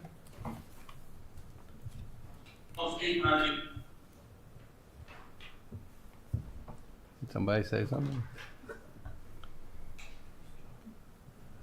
All right, any discussion? Okay, Prashant? Ahuja, yes. Lundberg, yes. Bradley, yes. Chimala, yes. Clap yes. Quick question. We're voting here that Article 6 should be postponed for vote at the spring town meeting. Is that correct? No, it's just a And not- motion, it is just a motion to pass over, so we're not making any recommendation about if or when we would vote it, it's just a motion to pass over it. Okay. Understood. Okay. I vote yes. Leslie, yes. O'Day, yes. All right. 800. 800. Okay. Let me get back to Article 8 right now. Leslie, I move that the AFC recommend to town meeting to vote in favor of transferring $32,212.45 from the Westborough Spirit Committee gift account to the 250th American Revolution Anniversary gift account. Bradley, second. Any discussion? All right, that's you. Yeah, no, I'm in favor in general. I think, I don't know if other people are aware, but people are coming from all over the country, even this year and last year, for the events leading up to the 250th. And I think it's a great opportunity for Westborough, which was a really big part of the action 250 years ago, to participate. So I think it's a good use of some money that's earmarked for basically this kind of purpose, and seems like a good idea to me. Prashant? Yep. Ahuja, yes. Lumberg, yes. Bradley, yes. Chimala, yes. Clap yes. Hansoge, yes. Leslie, yes. O'Day, yes. All right, 800. All right. Article 10. All right. I think this one might be as written in warrant. Leslie, I move the Advisory Finance Committee recommend to town meeting to vote in favor of Article 10 Home Rule petition as written in the warrant. Bradley, second. Any discussion on that one? We're gonna get through. Heather, can you clarify, forgive me, can you clarify this? This is Article 2 that we're voting on? Forgive me, I didn't catch that. Article 10 Can you say the, Article 10, okay. Home Rule petition.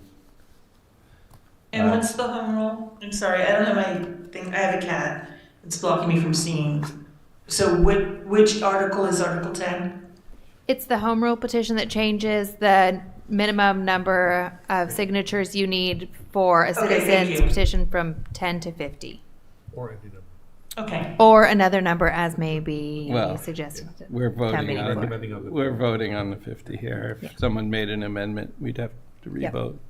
Okay. Definitely in favor of this. I think it's long overdue. For someone who volunteers a lot of time here, I feel like my time has been held hostage by some articles. And I think the articles of importance are easy to get to 50 signatures. I mean, the reality is, I don't think 50 is a huge threshold. I mean, I think it is a reasonable change. It means somebody has to spend at least an hour maybe outside of Stop and Shop or Roach Brothers or, like, it's doable. So it doesn't fix anything. I'm actually opposed to this. Because you don't think the number's high enough? No, or- because it's limiting certain our privileges in town, whether they are trivial or not, and whether just because we are inconvenienced a couple of times, because we had certain articles in the warrant that we had to discuss, and it's up to the town really to decide how long they want to spend, how much time they want to spend discussing articles on the warrant, and they can quickly knock them out one by one. So just from that reason, to me there is no change. 10 to 50. If somebody really wants to get an article on the warrant, they can. So If they really want to, they can, but maybe it won't be so easy to do it at the dinner table. That they'll have to get some outside people willing to sign. True, but I don't like the principle that we are giving away certain privileges one by one because we are inconvenienced. I don't agree with that principle. But It's reasonable perspective. Fair perspective. Yeah. Okay.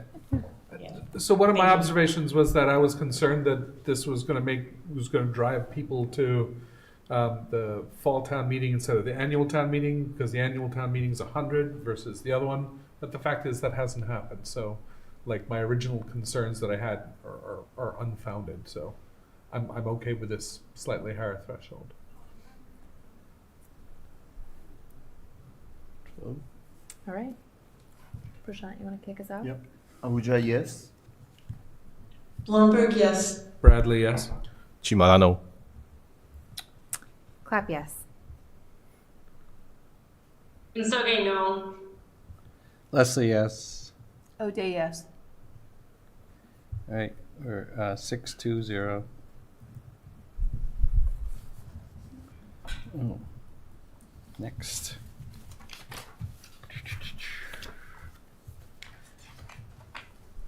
Okay, we're on to Article 14. Leslie, I move the AFC recommended town meeting to vote in favor of amending the zoning bylaws as written in the warrant. Bradley, second.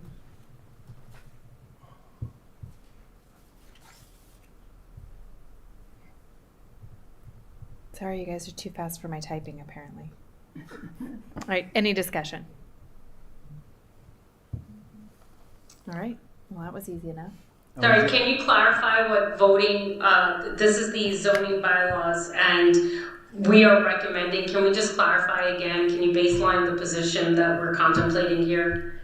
We're That the town, We are voting to recommend that the town approve the changes to the bylaws as presented in the warrant.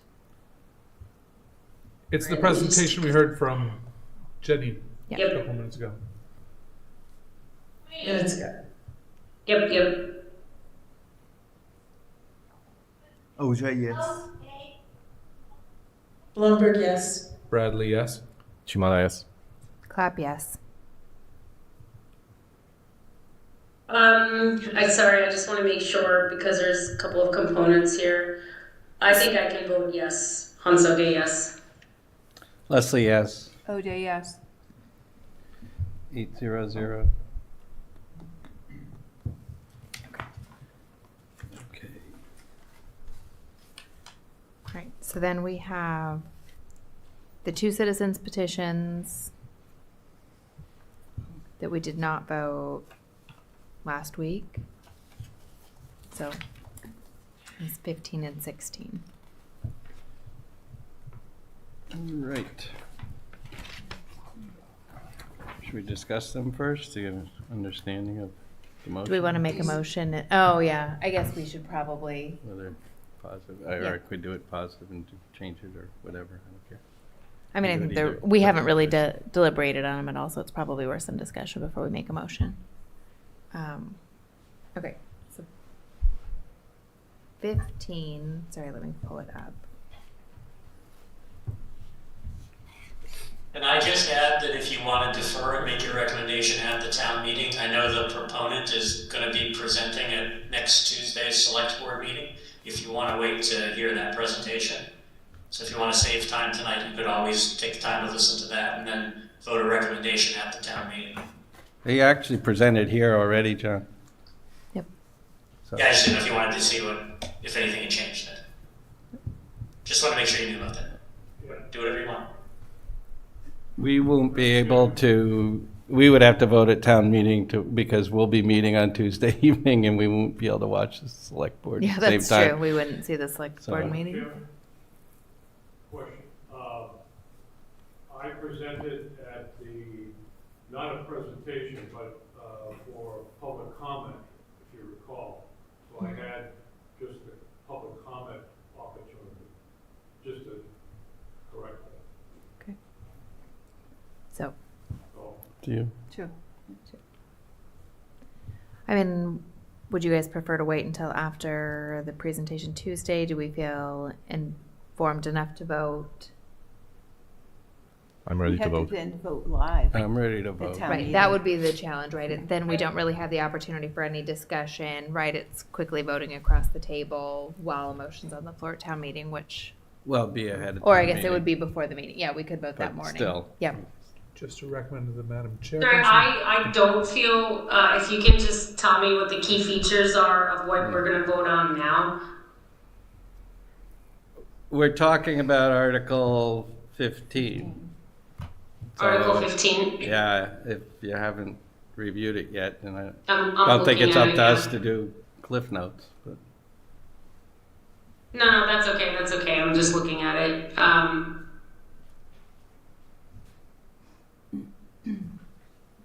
Just a recommendation to the chairperson that the ask should be if anybody rejects voting on it now, because otherwise we have these back and forth I would discussions. prefer to vote later.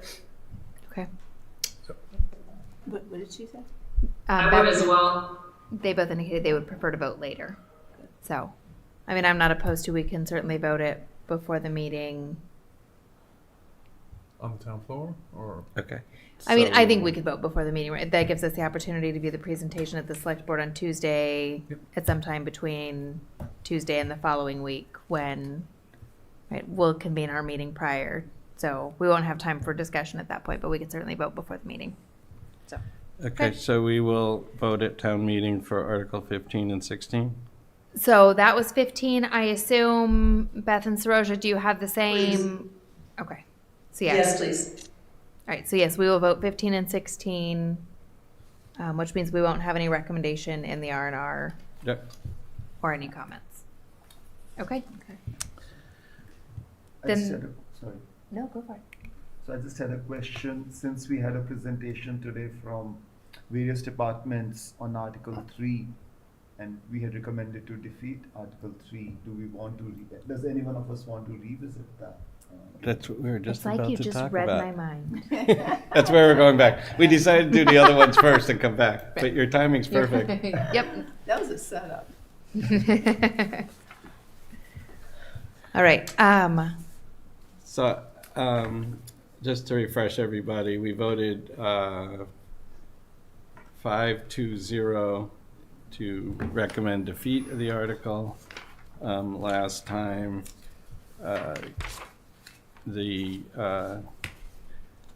noes, or the minority in this case, was Bradley and Brandt, and we had only 7. We have 8 now, we don't have Brandt. So we could revote if people's, Yes, would anybody's votes potentially change? Because if not, there's no point in voting. mine would.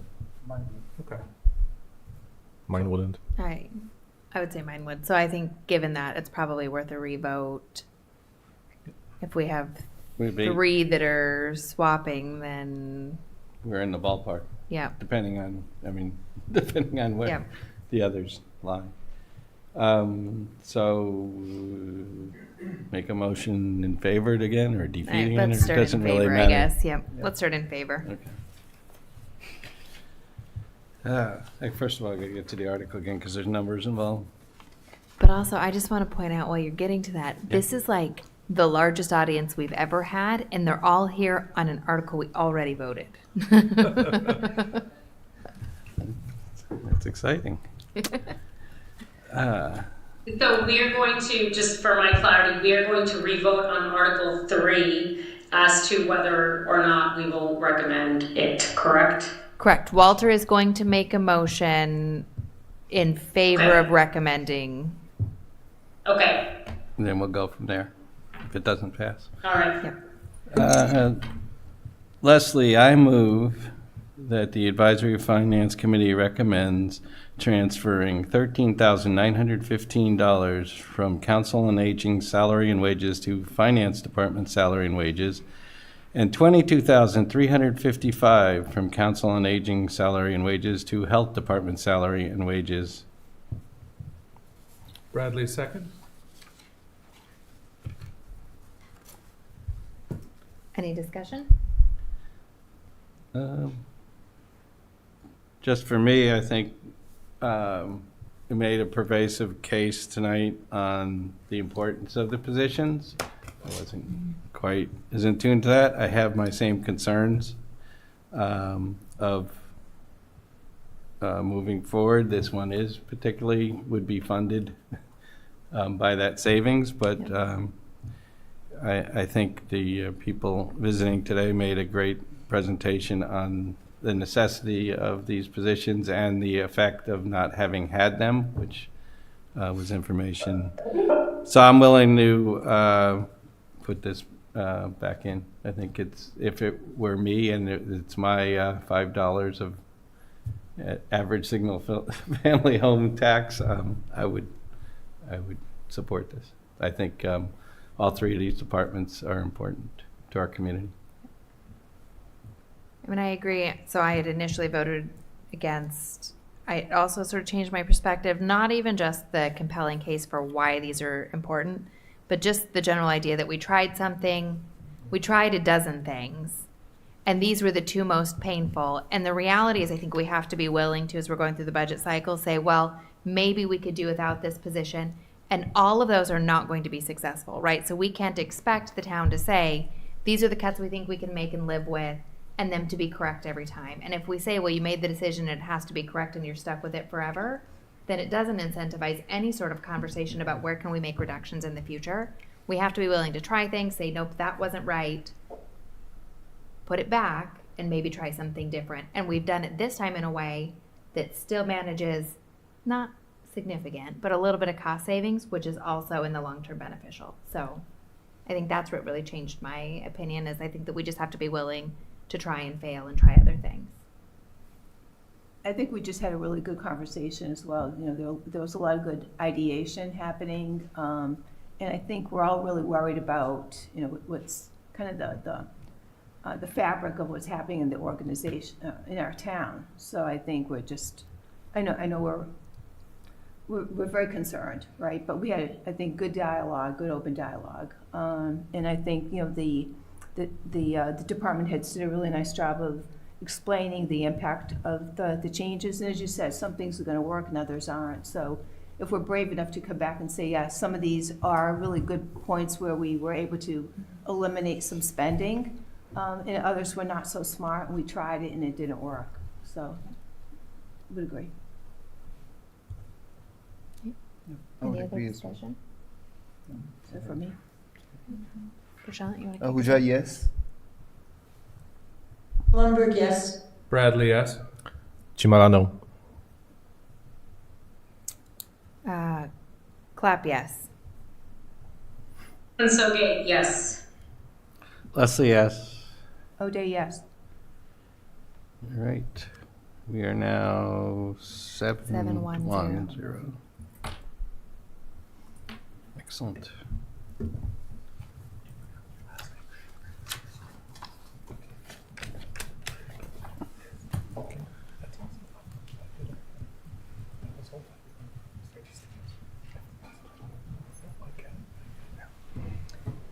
Okay. Was it something we said? Thank you all for coming. That's why we leave these ones until the end, guys, so that we Yeah. can keep our very It- small you know, audience we should have as long broken as for a possible. commercial before, and the answer is, and had Westborough Thank TV go to you. commercial. James, since we won't have time to discuss 14 and 15 at all, is there any interest? I don't know if it's time to mention that now, but is there any interest to discuss 14 and 15? 15 and 16, you mean? Sorry, last two articles. Yeah. That's a good point, right? So we won't have time for discussion. I don't know if, Short discussion, but yeah. Right. We're kind of half hour. We have 2 before the minutes. Meeting. 10 minutes. but- Well, I'm certainly willing to hear discussion now, I don't feel comfortable voting it now. Yeah. Okay. I'm curious what the position here is. I find those articles interesting. Yeah. Comparing to other citizens petitions, these ones, in my opinion, make sense. And when we think about democratic process in town, I think this empowers citizens of this town to come up with the good ideas and put them on the warrant. If we look at the thresholds here, Not on the warrant. on what? It's on a so ballot. 15 and 16 aren't the warrant, so. Is it on the ballot? Yeah, Both of them? yeah. So I didn't capture that, but it doesn't change Okay. my position. Okay, no, that's And it fine. doesn't change. I knew, so I knew about the last Yeah, one. I captured that, but So- I wasn't aware about the Article 15. I didn't understand that. But in any case, I think it's a positive idea. I think the threshold here of 200 registered voters plus or inclusive of 25 in each precinct is good threshold. So With I'm, only 7 days to do it, so. No. and so there are some Well, you're some mixing guardrails two there, articles right? here. That's 15. 16 is 7 days, but don't fall for the 7-day thing. There's absolutely no reason, if you object to an article you think is going to pass, you can't collect signatures ahead of town meeting and Oh, I hand see. them in That's a good point. after 7 days. And my real objection to number 16 is I think it really diminishes the power of town meeting. Town meeting. It also, I think, could turn into quite a clown show because if and expensive. Having annual town meeting is right after the election. Anything challenged at annual town meeting costs the town running another election. And I think that's crazy. I think that getting the 200 signatures is not that hard to do ahead of time. And for someone who's invested in town meeting, I prefer to have the rule of town meeting happens, it passes, you move on.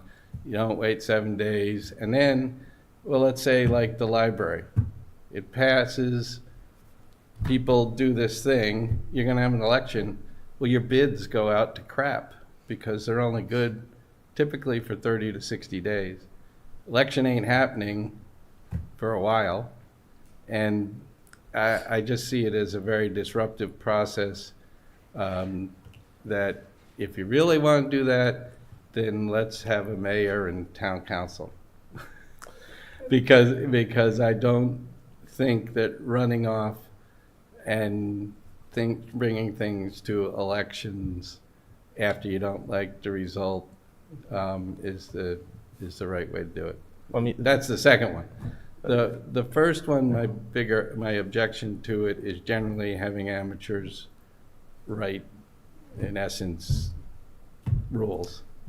And when they go through the select board, they get the benefit of town council and getting a full, like, writing things properly.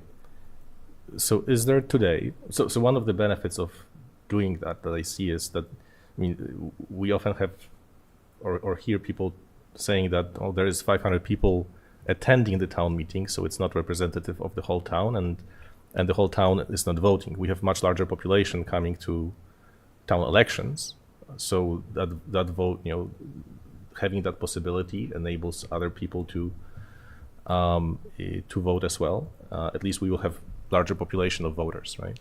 So that's the benefit that I see here. I hear your points, very, very good points. But you're doing things twice then. Yeah, Because but you're so- going to town meeting, because that's the Yes. form of government we have, and we're the legislature. True.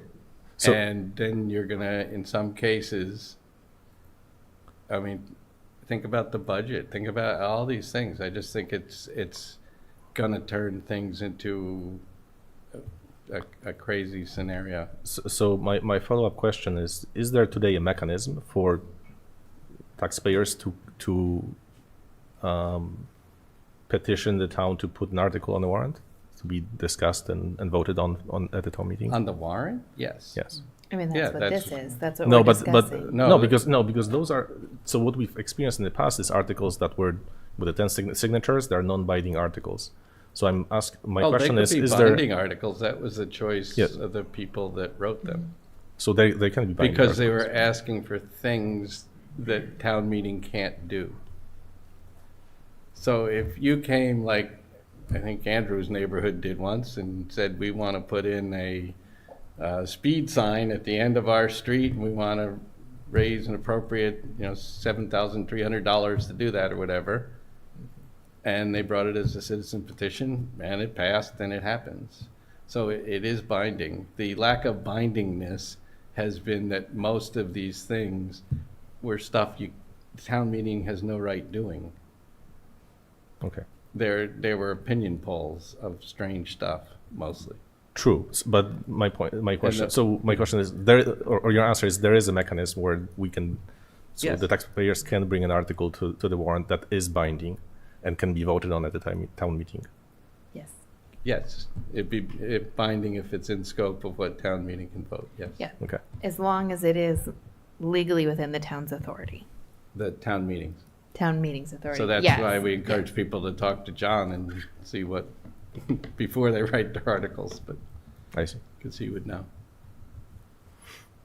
Yeah, I mean, I think I tend to agree with Walter, right? I appreciate the idea and I appreciate the concern, right? If we have poor turnout at town meeting, then maybe it's not representative, but the reality is it's not like a surprise town meeting is tomorrow. I hope you can get it off of work.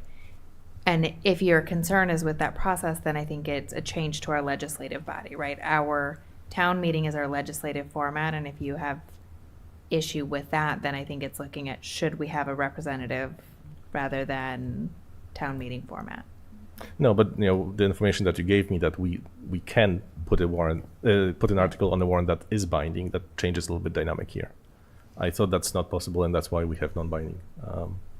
No, it's just Articles. because it seems like most of them lately want to be these philosophical arguments instead of actually doing Business. something. Yeah, business. Okay. Seems like. So good we had a discussion on this. Yeah. Yeah, and I'm also appreciating the thinking about how I thought there was just 7 days after something to be able to collect the signatures, but just about any article that we have that has 200 people against it, where there's a forethought that that may happen, could turn into That's my real concern. another revote. Well, and the reality is anything that's a large dollar amount has 200 people against it. And so we're going to constantly have revotes. Because I hadn't considered the lining up your votes in advance either, which is a very obvious know why thing now you that you say couldn't. it. I know. Right? Like I now mean, say you it, of can't course- just sign blank forms. You have to sign forms for that, but you could. Yeah. And even so, you have at least during town meeting to do it. And I just didn't think that's enough of an obstacle to create a town election, because very few of these would coincide with an actual election. The fall town meeting might, if you happen to get it all done in time. But that's to your- tens of thousands of dollars each time we do an But to election, your point, it undermines our form of government, which Right. is, is what Yeah. bothers me the most, probably. me too.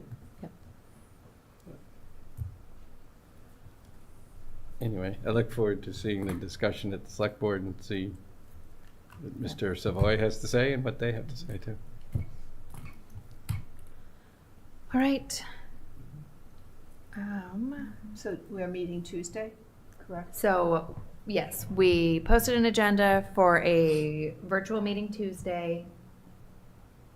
Candidly, because I have not done the R&R yet, and because I think we need time to review it, and that gives me some more time to get it done and out to you guys over the weekend. Did you, you've been in touch with Amanda, the new person? I mean, is she aware this is Christy, coming? yes, she is. Yep, Christy We're not connected us. dropping a bomb on her desk Wednesday morning and thinking she's Surprise. gonna type Can in you- 3 right. hours. Nope. She is aware. Christy connected us because I had emailed Christy some questions. So yes, she is aware it's coming. I will likely send her a draft at the same time I send the committee a draft for review, knowing that it's going to make changes, but she's going to have Sure. to figure out her format, and it's her first time doing it also, so that seems only fair. It's a little tricky because they're probably out Monday, but Right. she could start Tuesday morning that way. Yeah. We also will have to decide the number of books, so I can go look at our history again, and we can vote that Yeah. Tuesday as well. Perfect. All right. I think. Any liaison any liaison reports? All right. It's normally reported in the liaison reporting. Quick question, procedurally, but what does that entail? So just any updates from the liaison, from any of the committees or departments that you are assigned as the liaison, that's typically when, because it is a public meeting, we don't share that information sort of via email. We have that conversation so that it is on the record, shared publicly. So just any updates of information, from the committees with whom you're working, or any information that either the AFC or public might be interested in. None for me. All right. I will entertain a motion if. I just want to say that I'll send out the latest vote sheet probably tomorrow. So Thank you. Yeah, be able to keep up.